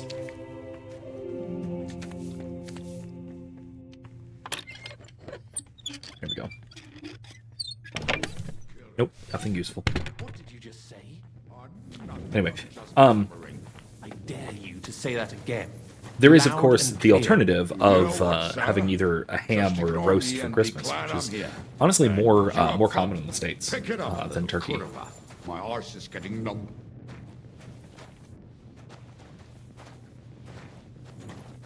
Can we at least go at a walking pace? Like, come on, guys.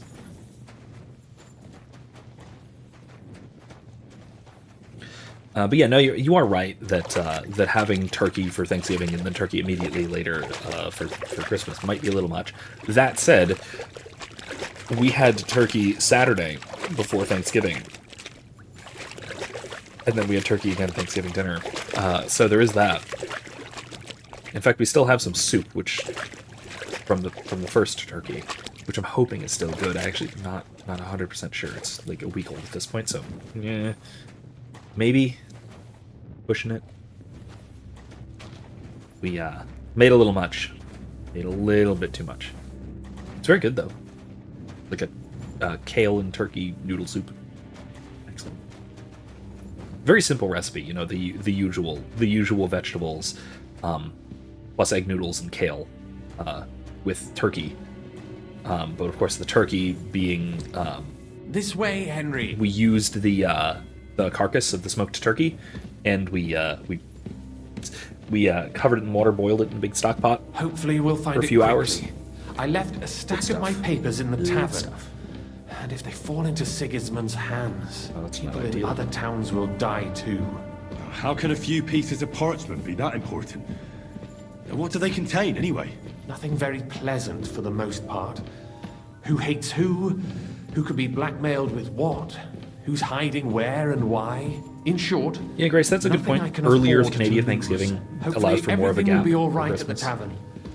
My stash is locked away, and Samuel's friends are guarding the place. But who knows what the situation is like in the streets now? Are you afraid? Me? Do you have any idea how many times I've had to run from a burning town or deal with a hired assassin? More than once, I reckon. A lot more, I can tell you. But I admit, I was afraid every single time. I will say though that a more proper observation of Advent would also help with that, because it would help with that cycle of feasting, fasting, and Samuel's men feasting. wouldn't have left it like this. Somebody else must have got in. I think there's someone walking up there. Go and check it out. If they took anything down here, they mustn't get out alive. I'll gather up my things in the meantime. I'll meet you outside the tavern. Okay.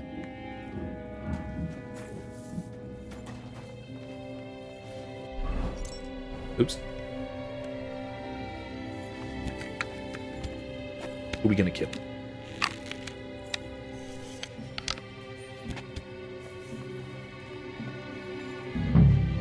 Oh. Oh. Uh-oh.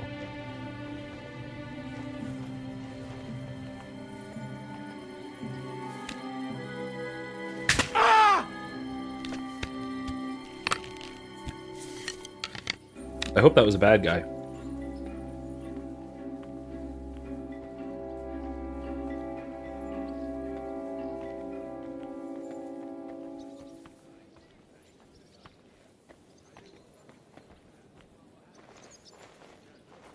The sunbeam makes it very difficult.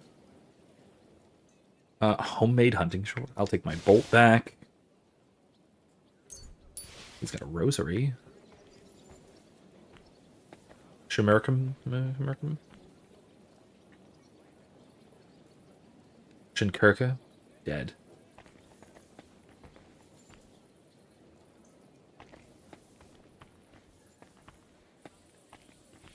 How upstairs?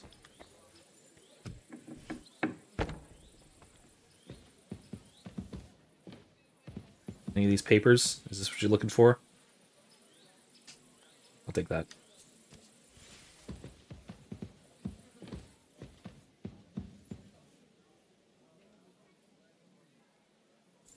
I'll take that.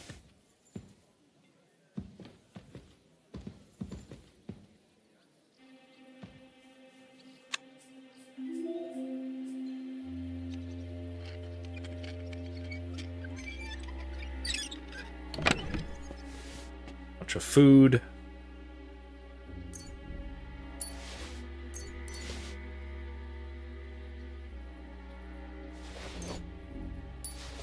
Is my...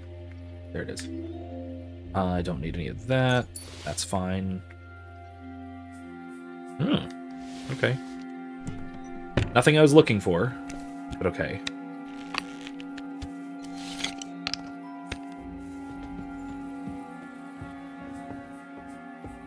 I mean, yeah, I'm not actually sure how that would... I mean, it still works for Canadians who do Thanksgiving earlier, I suppose. The same sort of thing.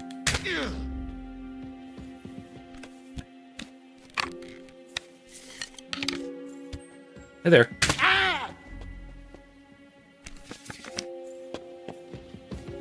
Hey. Hey.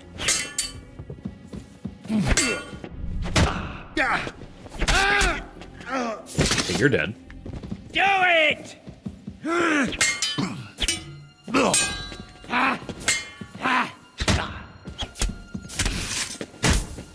Really? Okay. Take that!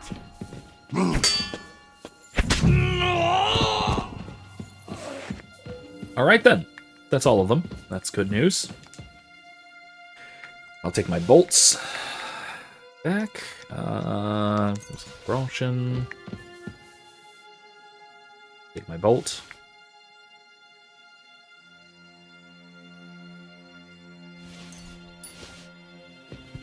Take some non-perishable foods. Okay.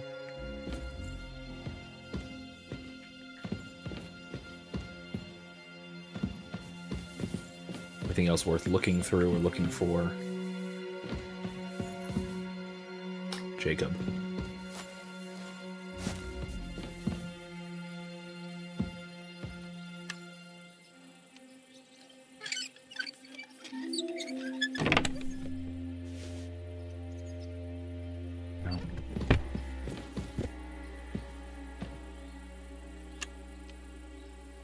Gray says, and you definitely get what I mean by modern Christmas, basically not the old tradition of Christmas being January versus December.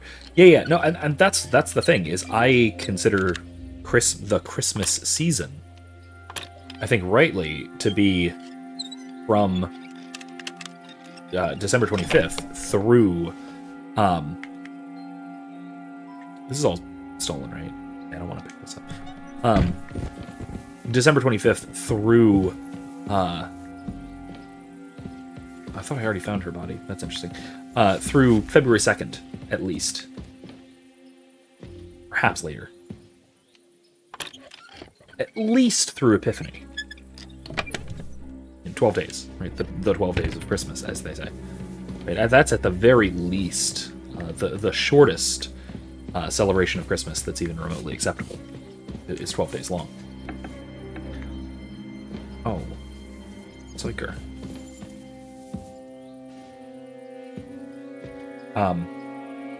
More traditional, you have through Candlemas on the presentation of the Lord, February 2nd. Then if you want to be excessive, which I like to, I love Christmas, so, you know, we can be excessive if we want. If you want to be a little bit excessive, you can go all the way through to Mardi Gras. And if you go through Mardi Gras and you effectively celebrate Christmas until Lent, and just, you know, ignore ordinary time, then you keep the feast-fast cycle going, you know? Oh yeah, so if 12 is the shortest, the longest is about 3 months. Depending on what year it is, I guess. Depending on when Lent starts. But the longest celebration of Christmas would, as I said, I think would go through Mardi Gras. Oops.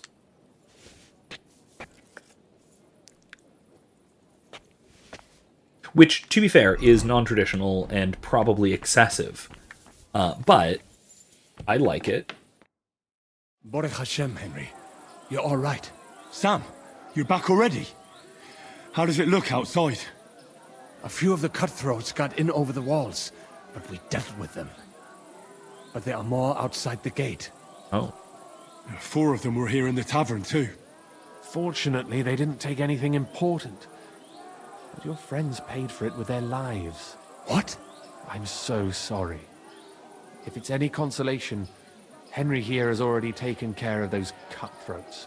Sure has. They didn't look like they just came to the tavern by chance. Eric must have sent them. What about your mother? Is she all right? She is, thank God. I told her to get ready, and we would come for her right away.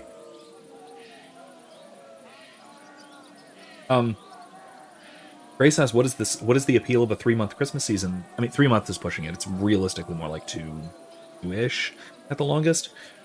But regardless, versus a 12-day one, you get more Christmas. So, to put it sort of almost dismissively, a longer festive season is great because you get to be festive for longer. To put it more symbolically, I would say that I kind of prefer it that way, because otherwise, essentially what you wind up doing is you wind up having this feast season which extends through through up until the next fast season, right? So starting with, broadly speaking, the end of ordinary time, or Thanksgiving, or the month of November, the sort of Memento Mori month, if you want to think of it more liturgically, the end of the liturgical year, if you want to think of it that way as well. You have this relative high, but not extreme high, and then you have the low season, the fasting season of Advent, the preparation, the solemn preparation for Christmas, and then you have the Christmas season, which is a feast. So it starts again quite high, and then just sort of keeps going, but at a moderate level. But still, it's technically, again, liturgically, it's ordinary time. But then we also have this sort of this festivity, the season of festivity that goes up until. So you basically, if you want to think of it as a kind of a chart, you have, right. You have the medium high of November, broadly speaking, the end of the liturgical year, Thanksgiving, etc. Then it dips down into a solemn fast, and then it goes up to the high point of Christmas, and then you could say dips down for ordinary time, then back up for Mardi Gras, or it just sort of kind of stays relatively high, but with peaks and valleys, miniature peaks and valleys, and then dips down again for Lent, and then up for Easter, because again, Easter is a longer season than we also give it credit for, liturgically again. The Easter octave is 8 days of high feasts, or is supposed to be. Right, Sunday through Sunday are all meant to be solemnities, so they are high holidays of the church. as a full week of feasting and celebration, or at least it's supposed to be, a week of Easter. Then following that is the Easter season, which is, I think, another 40 days, give or take. It's roughly the length of Lent and Holy Week. And then we get back to ordinary time, which is sort of, again, a middle of the road time where things are as they normally go about, and it's a ordered cycle of days that counted throughout the weeks, kind of thing. But throughout that neat little period between the beginning of the liturgical year through Easter, through the Easter season, what we have is these dramatic peaks and valleys of fasts and feasts, which I really think is healthy, socially speaking, healthy. It provides a kind of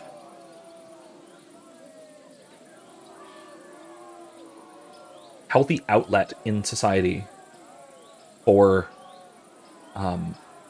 all range of social emotion, if you will, right? You have times of calm and solemnity and preparation and such, and you have times of fun and making merry, like you say, and sort of letting loose, right? And with these things being well ordered in time, we can avoid the unexpected whiplashes of extremes, especially on the individual level, right? You don't wind up with the kind of you don't necessarily, well, it's easier to avoid, let's say, these sudden and unexpected bouts of depression, anxiety, because there's a time for calmness. There's a time for being centered, being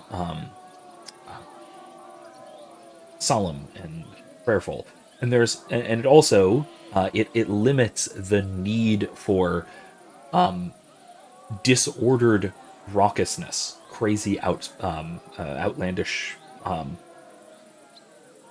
debauchery, if you will.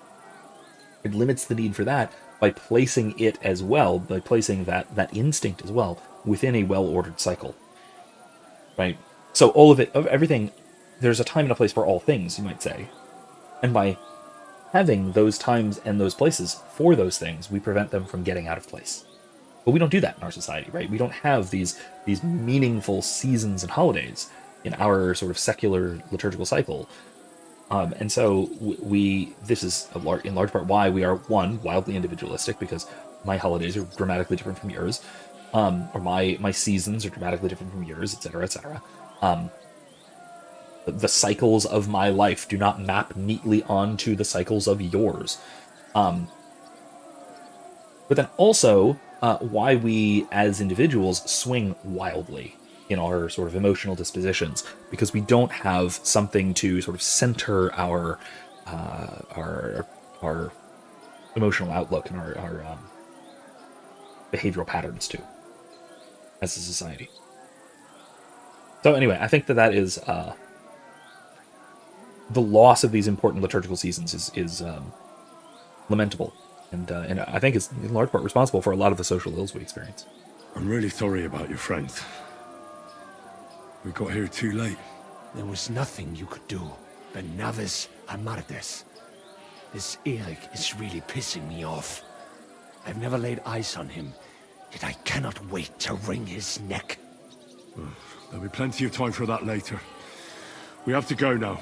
I'm sure Mama is waiting for us. We have to take her to the shul. You go ahead. I'll lock the tavern and block the secret passageway so no one else can get in. But sir, okay, if any more of them come here, I can take care of myself. Now go. God be with you. Grace asks, could we call corporate hyper-capitalist America a false church of sorts? I would hesitate to call it hyper-capitalist, but I know what you mean. I think that is an incorrect description. But I know what you're talking about, right? This sort of Sammy's mother. This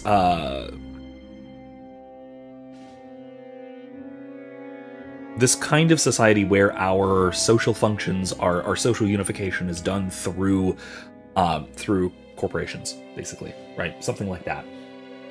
Yeah, I think that absolutely is a kind of don't know if I would say it's a false church in terms of it being like a deliberate usurpation of the church necessarily, but I think it is a replacement for the church in a post-Christian society. Absolutely.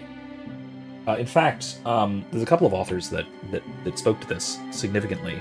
One whose book I don't have a physical copy of, but I can speak to a bit, is Michael Novak, and his book The Spirit of Democratic Capitalism, where he strongly defends a form of democracy and a form of capitalism, but also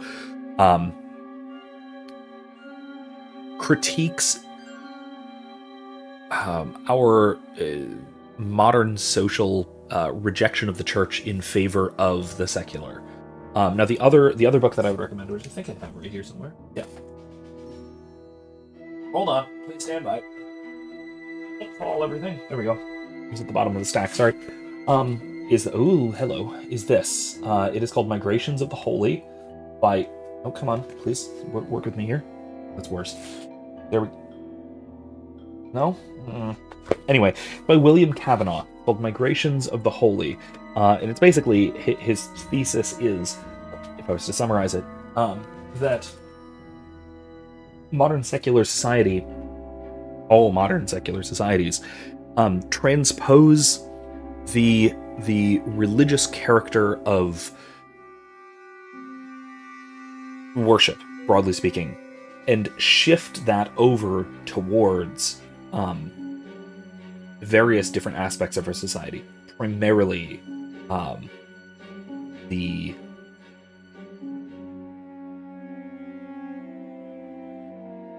in large part, it's some combination of these sort of corporate or market institutions and state institutions. He also talks about sports. Sports as idolatry is a fascinating topic within religious studies. Absolutely correct, by the way. Interesting point. Wait, where's his mother? Hello. Can I get in here? Is it in here? Is she in here? In here? Oh, hey, there we go. Oi, Himmel! What's the matter? Where's Sam? Don't worry, ma'am. He sent me to take you to him. Mein Gott, what happened to him? Nothing. Oh, she's He's out on German. the street Okay. helping the wounded. Let's go now. We're out of time. Wait! Who are you anyway? Let's not drop this on her. Now's not the time. Grace asks, what about the pumpkin spice latte fall white woman? Yeah, that too. Now, that said, maybe I'm perhaps a tiny bit idolatrous, because I did just finish a pumpkin spice latte that I made myself, so there's that. I'm on to my beer for tonight, but... yeah. That kind of cultural unification around a common practice, let's say charitably, is essentially doing what religion has traditionally done. So yeah, I think so. I think it's a kind of idolatry, frankly. My name is Henry, Or can be, and I'm a friend of Sam's. I was the one who warned him Sigismund was coming for you. Thank you. I just hope we can escape before... Watch out! More are coming! Run to the back, it might be safer there! What's going on? Sam, are you alright? I'm fine, but we will talk when you are safe. Now run! We have to get to the synagogue. But how? Through the backyard. Follow me. Nice hit. I'm gonna draw my sword just in case. Watch out! They're shooting at us! From the ramparts! Get rid of them!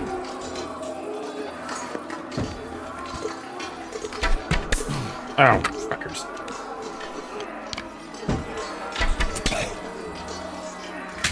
Damn it, really? Yes, I understand that you are repeatedly shooting me, but, suck it. Oh, really?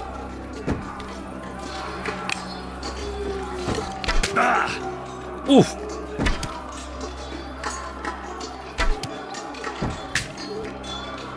Are you serious? Can I climb up there? Arrgh!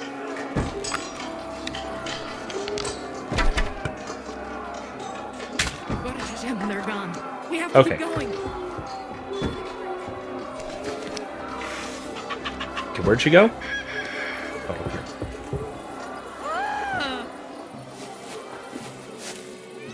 That is Judith and Lev.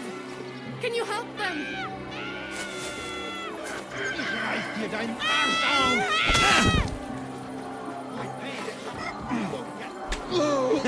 Tough shit, fucker. Sorry, fucker. I've been waiting for...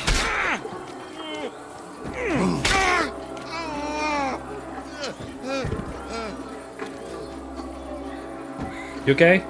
I cannot breathe. Yeah, that was not good.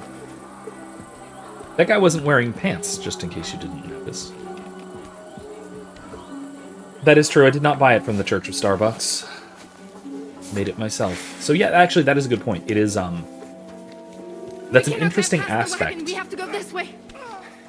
Through That the is an house. interesting aspect of that kind of cultural identity, that it is based heavily upon... Let him have it! You're dead! Bad luck. Fucking bad. The place is clear now. Come inside. Okay. Mummy, are you all right? I'm fine. But what about you, mein Kind? I'm still alive. We can talk later. Yeah, she's Now, German, right? We have to go. She's pregnant? Or is that just sciatica? We are here. Come here quick.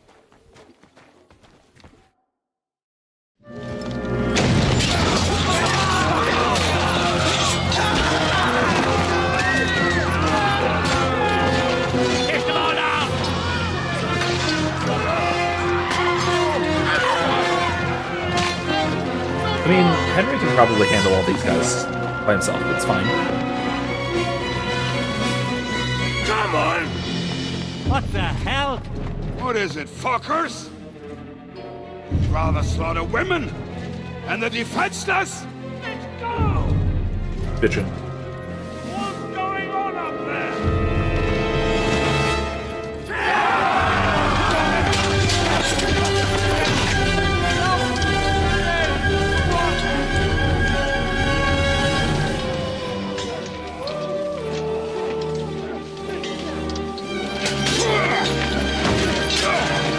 Woo!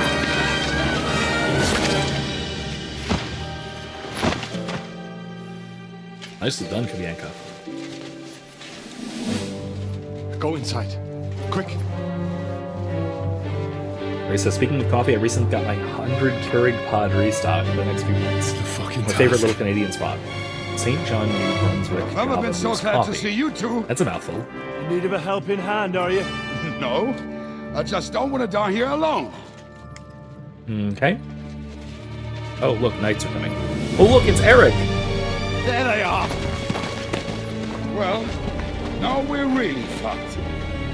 Mustn't get inside. We have to hold them back. For how long, though? As long as we need to. Oh, okay. That's just vague enough to work. There's a lot of them. Come and help me with this back. Yeah, don't scare him. Good strike. Ihr werdet den Arsch getreten.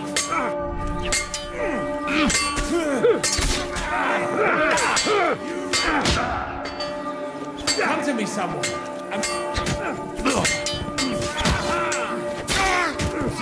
Care what you're made of. Don't. Give that back. And level 29, nice. Once more, and we can go. Ooh, reverse edge cut. That was nice.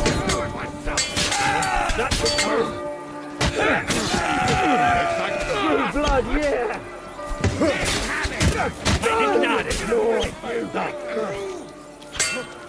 Blue blood, yeah. Crucify you. Yeah, don't spare it.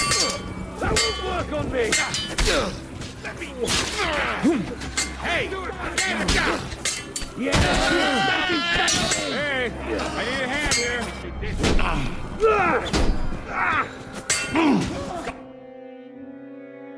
How long is this gonna go? Everyone's inside! Henry, come on! Let's go!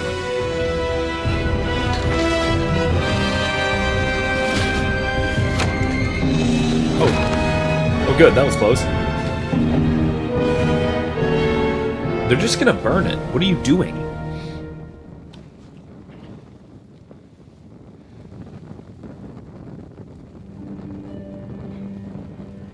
God more me.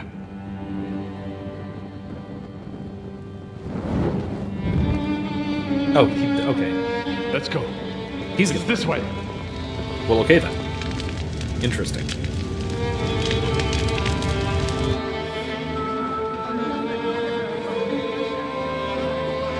There's also a spot in Ontario called Beaver Rock Coffee. Yeah, that's also very Canadian. Yeah.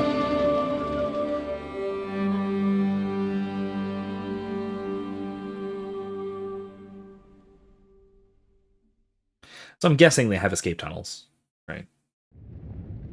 Damn. Just like in New York. That was a close shave. I reckon I should go to Samuel's mother and talk to her about Martin. I won't get another chance. Don't worry. Even if that happens, it will be able to... Somewhere for me to wash. Bullet will. I think it'll help a lot. It will help ease my boo-boos. You will surely agree. I mean that literally because I have a perk that will allow that to actually work. Darn it, I guess not. Alright, whatever. Let's check. Are you alright? I'm fine, lad. I thank you for everything.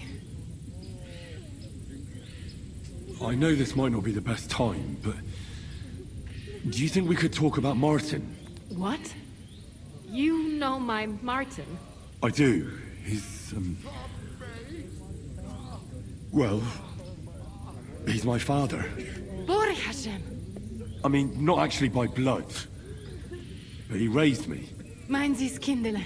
Tell me, how is he? He, speaks German, interestingly. He died. It's only been a few months. Oh, If that was Sigismund burned down my village. Pa went to help Ma and... well... they both died there. I am sorry to hear that, lad. But that is the Martin I knew. He always put others first. At least you survived. That would make Martin happy. I'm sorry I don't have better news to give you. Do not worry about it. I am just sad he died before he could meet Samuel. Is everything all right? I think Yes. Java Moose is a better Do name than not Beaver worry. Rock because Beaver Rock has the We two were hard just talking R's in a row. I mean, about you can Martin. kind of blend them together and it'll be fine. Yeah, you can do that. How did you meet Martin, if I may ask? I think it's okay. It It's was not bad. such I like a it. long time ago. He wanted to open a blacksmith shop in town, but there was no place among your people, so he tried his luck in our quarter.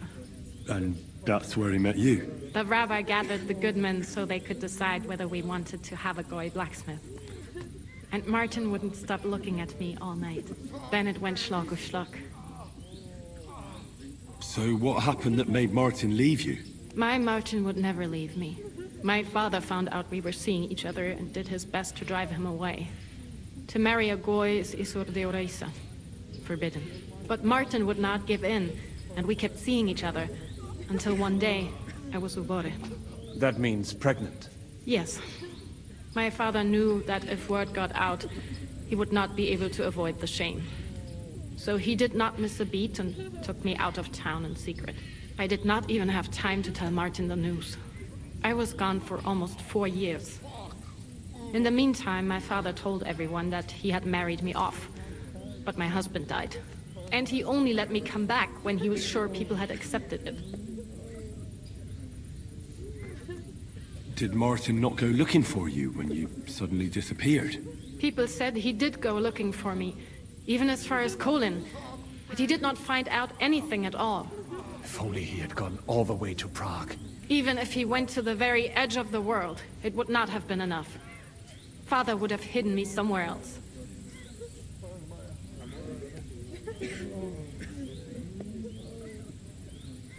And did you ever go looking for Martin? I asked around, but no one remembered anything. Or they chose not to. That was probably my father's doing too. And I could not just leave and go looking for him around the world. I had to take care of Samuel. That was the most important thing. Yeah. And what about you? Did you ever find another man after that? No. My father called me a widow. So I stayed a widow. And he didn't try to find anyone else for you? You know he did, but it never worked out. I made sure of that. All right. That's about it. Before you go, tell me, what was Martin like as a father? Well, he was strict with me, but not too much. Especially in the forge, he worked me hard. I dream about him quite often. About that last day and what he said to me while we were forging a sword together. He said a life of adventure can be over before it begins.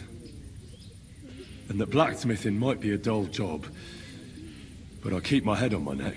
He was absolutely right. Well, look at me now. You saved all our lives. Martin would be proud of you. He raised you well. I'm sorry to keep you this long, but... well, I never thought I'd have a brother, even if not related by blood. Well, I did not expect that either. Did we just become And best thank friends? You, my almost brother. If it was not for you, I do not know how today would have ended. What are your plans now? I'll go back to the Devil's Den. To Zizka and the others. We need to figure out what to do next. I will see you there then. But first, I have to escort everyone to Colleen. I do not want anything to happen to them on the way. Everything should be all right now. Take care of yourselves, dear brother. I will see you this time tomorrow at the Devil's Den. This is an Have a safe incredibly journey. convoluted family. Incredibly. Alright, oh, jeez. Oh, wait. Alright, let's see. I can go to the Lion's Den. Or finally do this. Let's finally do this, shall we? And this. Both of these things. And find a bath. You know what? I'm gonna go to an actual bathhouse. How about that?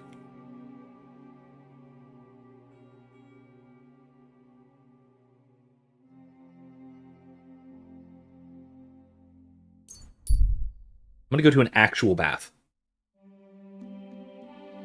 Because Henry is utterly filthy.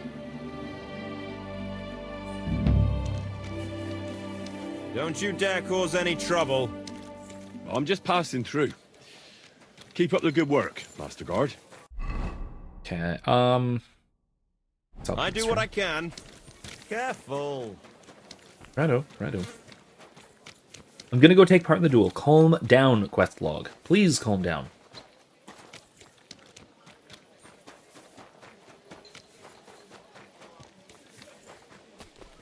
Maybe I should have called Pebbles. Running around the city covered in blood on foot. Whatever, it's fine. By the way, I realized recently when I saw somebody with actually wearing a real one that what's it called? Chaperon. That hat thing that kind of that very floppy hat that sags to one side kind of thing that flops over to one side with the tassel. That a chaperon is actually the same article of clothing as a hood. It's just worn. It's worn basically sideways, if you want to think of it that way. I had only realized that recently, which is very cool. Very, very cool realization there.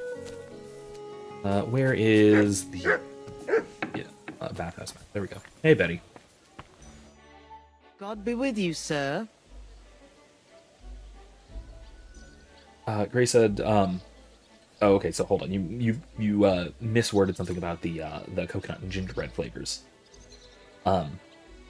Java Moose is coconut and gingerbread. I can drink black with only sugar if I need to. Couldn't do that with any of the Beaver Rock flavors I tried. See, I mostly just drink black coffee, honestly.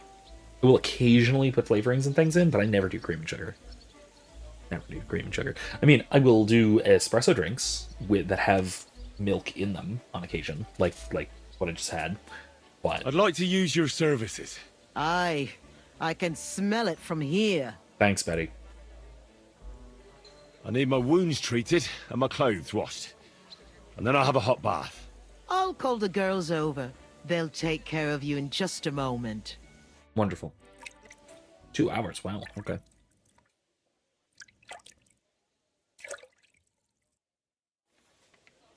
I bandaged that wound for you, Be sir. careful, it isn't safe You around should be here. more careful next time. I mean, yeah, pre-flavored coffee grounds are good. I'm sorry. I dig that sort of thing I sometimes. wasn't paying attention. Those can be quite good. Okay, so... Hey, Pebbles.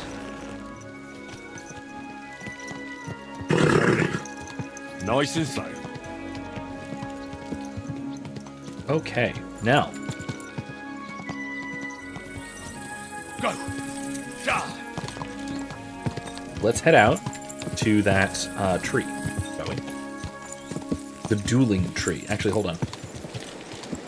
Let's pray first.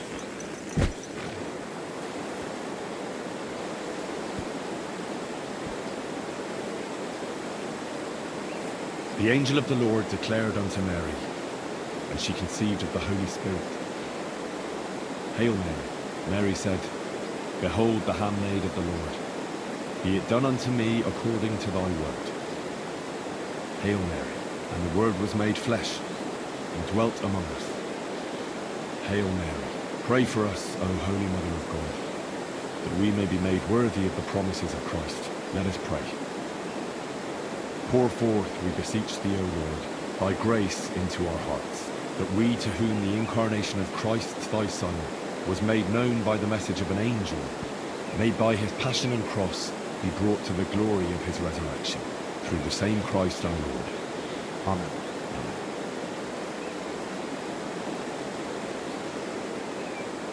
So Grace recommends both the coconut and gingerbread from Java Moose, and they do shipping, apparently. Now, I will say I probably will not partake, for two reasons. One, I have enough special order coffee places that I have already said that I need to try. That adding another to the list would honestly be unhelpful. That's oh boy, oh jeez, Pebbles, what are you doing? Pebbles, calm down. Okay, I'm just gonna follow path. I do grind my own coffee on occasion, but not usually. Usually I get pretty round. But I do occasionally, at least, grind my own coffee. Wait a minute. Hold on. Take part in the duel there? I thought it was up by the tree. What happened? Okay. Let's go there, I guess.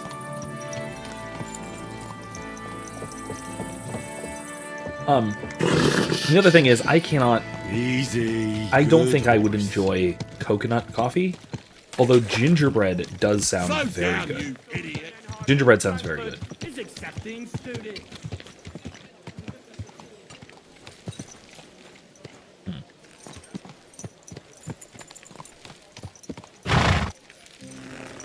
Is he back here?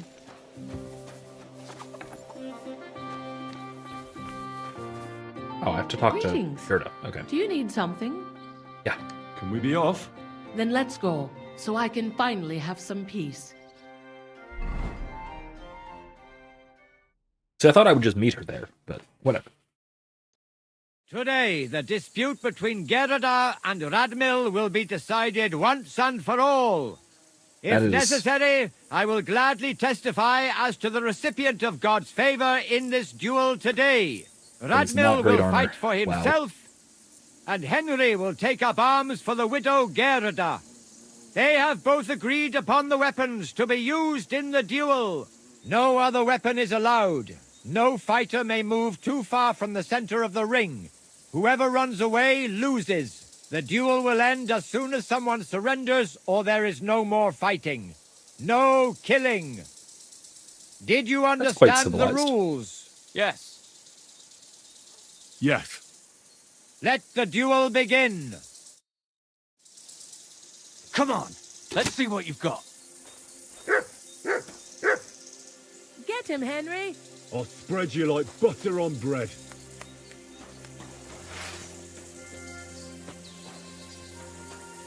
Come on. Oh, really? Okay. Who taught you how to fight? A babe? Come on. Get him. No. Mercy! Spare me!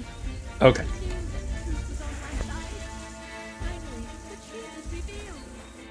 Okay, Radmil. Oh, you certainly know how to fight. Yes. So it's decided. Unfortunately for me. Let's go to the others. Radmil, Henry. Yep, that was a both good. fought That was a good hit. valiantly, but God has decided the truth lies with good wife Gerda. The dispute has thus been justly settled in her favor. Yes, that's right. Did you hear that? Don't you even think of trying to get money out of me now. I've got a witness that you lost. Don't worry. I honor your victory. You won't hear from me again. And you, Henry, You did get a lucky shot on me, I will here's say. your well-earned reward. I'm glad to have helped settle this. This duel was guided by 250 the hand Russian. of God. Wow. If necessary, I will testify to everything. Fuck all work. Can I give What's him? done is done. That's the end of it. Can I give him some money because he needs it? Oh, whatever. No women.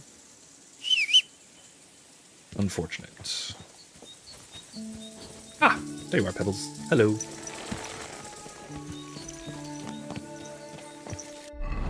All right. So I have had some gingerbread coffees. I think I actually maybe not. Maybe I've only had like gingerbread lattes, that kind of thing. Where exactly is Rosa? Here, right? I think.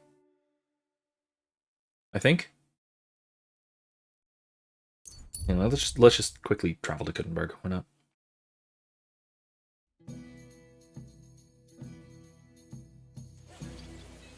Let's see if we can go talk to Rosa. If I can find her house. Easy, good horse. Now you'll learn that the church is rotten. Hear what Master All right. While we're on our way, in the news lately, something that was revealed by Alex Berenson, who is a real mixed bag of a journalist. Because I will say Alex Berenson did a phenomenal job, like an unbelievably good job, of exposing a lot of the evils of the COVID regime. But also has been an absolute embarrassment when it's come to the Israel-Palestine conflict. Like his debate or discussion or whatever you want to call it with Dave Smith was just absolutely shameful, really. But he still does some very important work, such as recently he found in doing some research that apparently a preschool-aged child, so like a 5-year-old, died during the clinical trial of the Moderna I'm in COVID no vaccine. mood for nonsense, so no messing about. Got it? Nah, don't worry. I'm a saint. What's taken the Epstein Files debacle? I actually don't know. I haven't seen. I should look. I'm curious. As far as I know, I think if I had to guess based on the other stuff that he has said, no, I don't want to malign him one way or the other because he might have a good take on it. I fear he doesn't, but he might have a good take on it. So I don't want to say. I don't want to suppose. I don't know. So I can't rightly say. But like I said, he found out that there was a child, a small child, I think a 5-year-old boy, who died during the clinical trial for the Moderna COVID-19 vaccine that was never reported to any U.S. organizations. That's an unreported death during a clinical trial of an experimental vaccine. Hey, did you get in a fight or what? That is There's blood all over you. that went to market, and also got the protection of the FDA.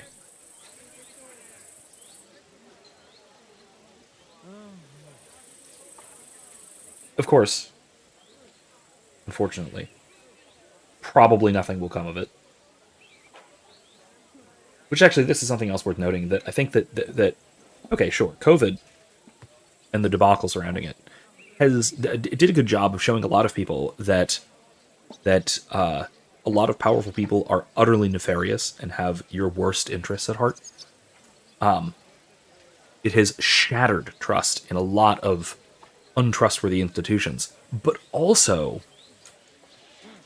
it showed that this idea that sunlight is the best disinfectant, that we can just expose wrongdoing and then it will go away. I think it has exposed, I think the COVID fiasco has exposed that as absolutely ridiculous. Because so many of these absolute atrocities have been revealed publicly, and no one's been hanged for it. Like, I really, really thought that when it came out that Anthony Fauci had tortured to death a whole bunch of beagles in an experiment on tsetse fly larvae, and had had their vocal cords severed so that the experimenters wouldn't have to hear their cries. I really thought that would have been the end of his career. But he remained at his post, so to speak, as director of the NHS, I believe, for I think over a year after that was revealed. Yeah. Grace asks a really good question. Why the fuck is a 5-year-old even in a clinical trial for a new unchecked anything medically related? Well, there are legitimate reasons for children to be placed in clinical trials. First of all, scientifically, you need to know how these medicines might affect people of any demographic, especially if you're going to recommend them for any demographic. So on the one hand, yeah, there is a real scientific purpose for that.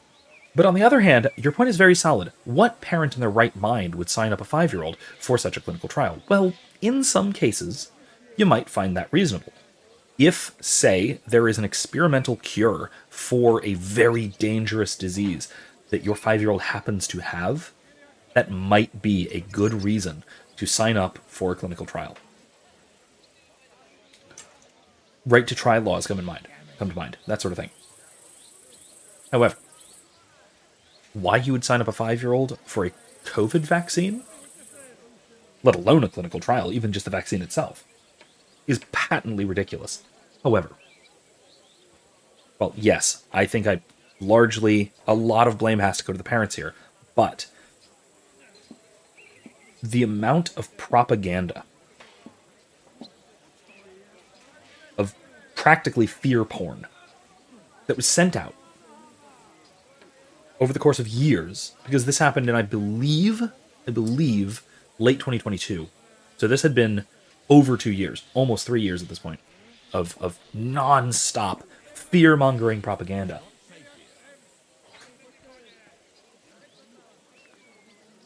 You can understand, maybe, why someone might think that their child was at a serious risk from COVID, and might think, hey, this is a chance to make sure that my kid is safe. And then he died. What are you going to do, right? What can we do about this? Well, I mean, we can say never again, but we really got to hope never again. We got to hope we can learn from this, because I really hope we learn from this. But like I said, that if history is precedent, not looking good. Not looking good.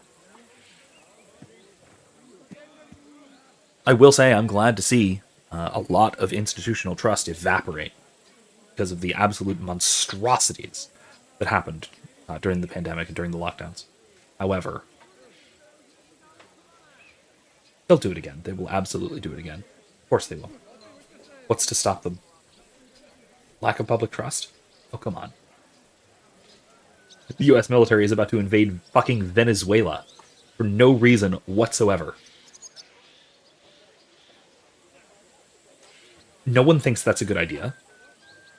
The only people who even remotely support the invasion of Venezuela are people who will support Donald Trump no matter what he does. He could personally shoot them in the face and they would apologize. Those are the only people who support an invasion of Venezuela. They're going to do it anyway. Probably. What are we going to do about it, huh?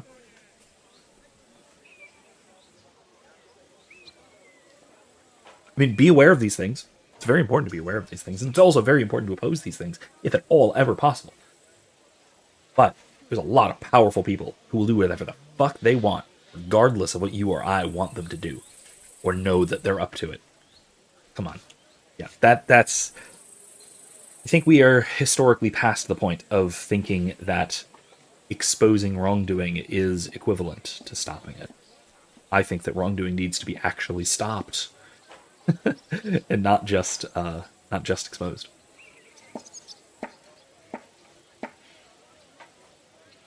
Well, I mean, look, Grace, you're absolutely right. Right, a trial vaccine is not suited for trial on children who have more susceptible immune systems to things.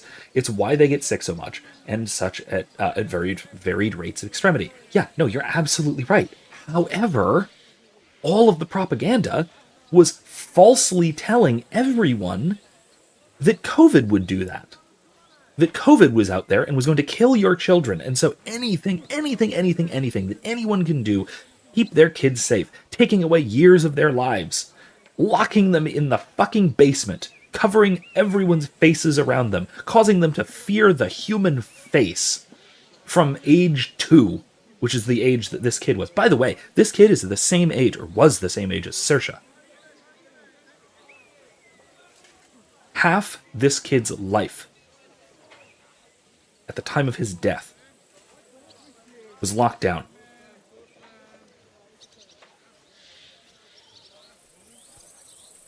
Like, I can't exaggerate how wildly unacceptable that is, but we got convinced to do it. Because of course we did. Look, the most powerful propaganda apparatuses that have ever existed in human history have every single one of them, were directed for one purpose and one purpose alone, and that was to scare the living shit out of every human being on the planet. To get them to obey and not question. And guess what? A lot of people obeyed, didn't question, and got their children killed. Now maybe you saw through it. Maybe you saw through parts of it. Maybe you saw through it too late. Maybe you didn't see through it until it was too late. But you won't see through everything. Again, this is something that I've ranted about. I've talked about a lot before. We need to be viscerally aware of how we can have the wool pulled over our eyes, because we can. And if we're not aware of that, it's far, far, far more likely that we will get fooled again. And we have to do absolutely everything to not let that happen.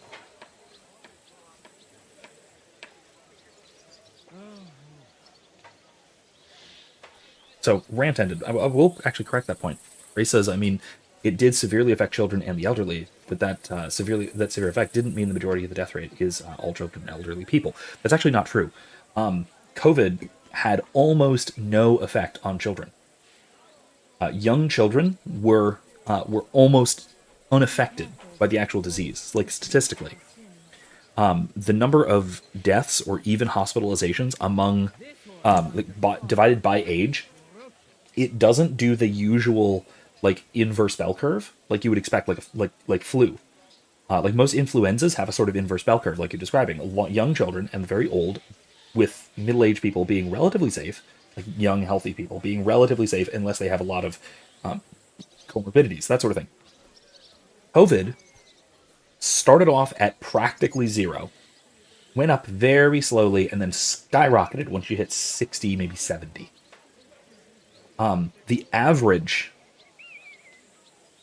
don't necessarily quote me on this, it's either the average or the median, but one or the other, it's either the average or the median age of death from COVID in the US was higher than life expectancy over the course of the pandemic. So yeah, that's, it was not affecting children.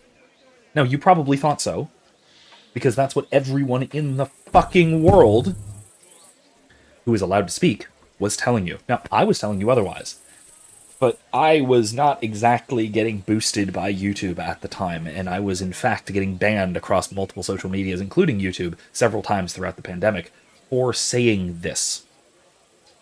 Obviously, scientifically verifiable facts. Again, I mean... And again, you can actually go through. That's the fascinating thing about having started doing live streams when I did. You can go back through and watch and listen to what I had to say throughout the entire pandemic and the entire lockdown. Because I started doing these live streams in June of 2020, I think. Like a month into lockdowns. No, wait. Actually, it was earlier. It was, I think it was April or May. It was before the end of that first very bizarre semester, so I think it was April. Might have been May. But it was a month or so into lockdowns, give or take. Because I know lockdowns started on March 15th. It was right after Saoirse's second birthday.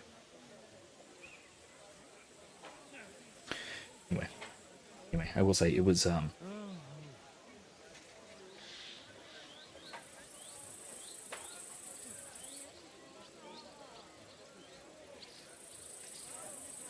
is probably one of the most heinous things done to innocent people at scale of this century.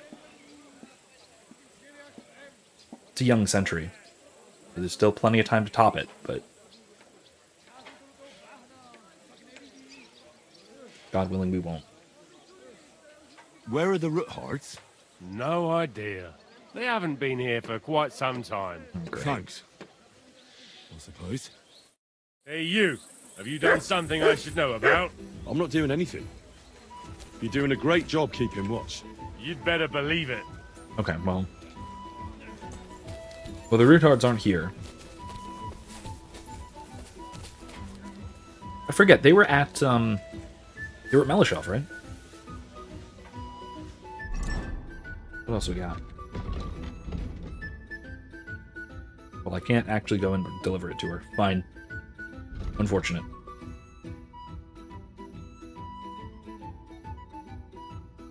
I wonder if I can actually do this.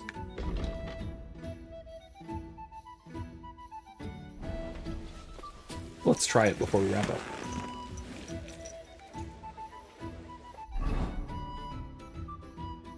I mean, yeah, there are climatological differences. That's true. But that chart of, I guess, from your perspective, it would kind of go this way, right? In terms of fatalities per age. Sure. That holds basically around the world. That's just sort of what COVID did. Did you hear what happened? That's just sort of how the disease works. What? Hi. Hello, Rachel. Hey, you! Either you have something to sell, or we never saw each other. Sounds interesting. Okay. Greetings, lass. Shalom Aleichem. Are you here to do business? What can I offer you? Oh, I thought I just left the rest of the I Jews. am. I just wasn't expecting a Jewish girl to be handling things. Is that common in your community? That depends. My name is Rachel, and I'm the granddaughter of Abraham ben Yitzchak. Who? Forgive me, but the name Yitzchak means nothing to me. I'm not surprised, Chamer. How could a barely literate donkey possibly know of Abraham ben Yitzchak, the revered scholar of Prague? Whoa!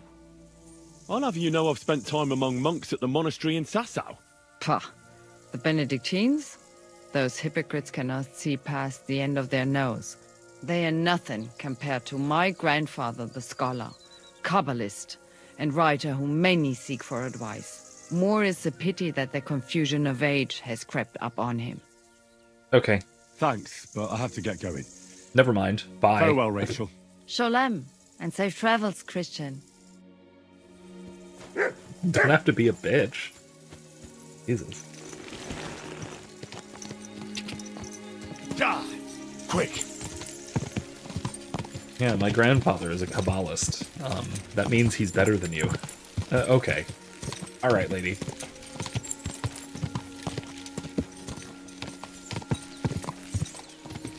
Quick! Now, Grace, are you actually sure about that? I mean, maybe it is maybe it's a weather thing. Maybe it's climatological, but as far as I know, at least through the first year of the pandemic, there was precisely one death of a college student in the U.S. There was one, and he had a lot of serious comorbidities. I think he had some kind of serious chronic disease, and COVID basically finally, you could say, finished him off. I guess you'd think of it that way. You know, maybe that's too morbid, but you get the idea. That was it. That was literally the only death at any university. Excuse me. In the U.S. At least throughout the first year of the pandemic. I know this because I was using this statistic quite a bit to try desperately to convince the administrations of my various universities that no, everything is not, everyone is not dying. Everything is, in fact, basically fine. Because, I mean, it was basically fine.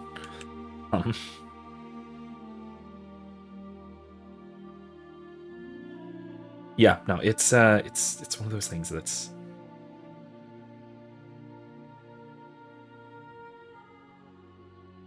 It's very easy... Oh, Melishop is all the way down here? Oh, I didn't realize that. West Tipster I don't need, really. What's this? Interesting site. Okay, cool. Alright, I need to get back to the Devil's Den eventually, but I'll do that next week, I think. I am going to probably wrap it up. But yeah, I do know that there were profound weather effects. Like, for example, this is actually really common, that cold and flu season in Florida is basically inverted to the rest of the country. And that is because cold and flu season is when you are inside a lot, because you're in close proximity to people, air exchange, that sort of thing, right? It's a respiratory disease. Just like COVID's a respiratory disease. But cold and flu season in Florida, so cold and flu season basically everywhere is winter, right? Because everyone's inside. No one's outside. They're not hanging out. They're not in the sun. They're vitamin D deficient. They're getting they're not in close proximity to people throughout the summer, and so they're not catching colds. However, in the winter, everyone is bundled up inside, close to each other, breathing each other's air, and not getting enough vitamin D. Okay, in Florida, cold and flu season is summer, because everyone is inside in the air conditioning with breathing each other's air and not getting any vitamin D. Whereas in the wintertime, down here, right now, everybody's outside, everybody's just has their windows open, everybody's hanging out because it's delightfully cool. It is 67 degrees out right now at nearly midnight. So, again, you can look at these seasonal effects, and you can look at these effects and say, whoa, what the fuck is going on? This is weird. Why is Florida, we got a weird inverted curve? Well, because people are breathing in each other's faces during the summer down here when we're not in the winter. And people wonder why there are these weird, like, inverse curves for Florida versus everywhere else. Well, it's because of the seasons. That's all. Again, it was very predictable. I did, in fact, predict it in the summer of 2020. Like any sensible person would, that cases everywhere else are going to fall. Cases in Florida are going to go up in the summer, just like flu did. Flu always does. So yeah, I think again there are these seasonal effects, regional effects, blah blah blah. I don't know. Yeah, I mean,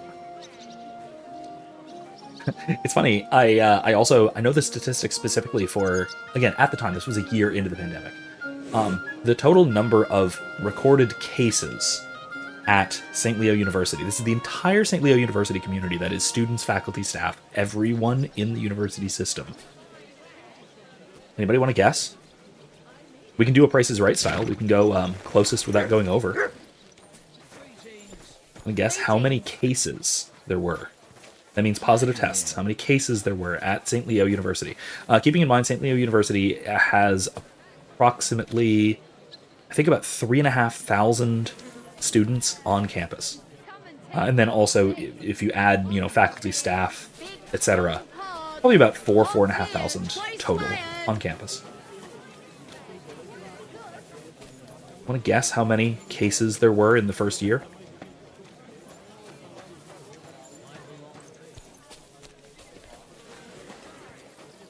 Because this statistic is very funny to me. Big and small, round and thin, come and buy some new plates. I think I actually have stuff to sell, do I? Maybe I don't.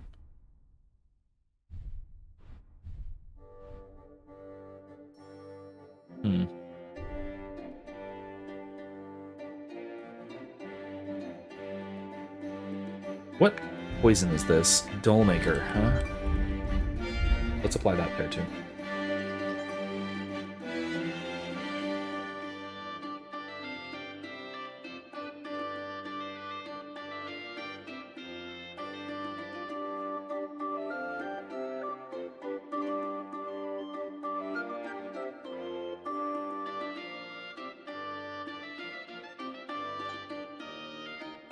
Is this just going to give me food? Here it is, marksman bolts. There we go.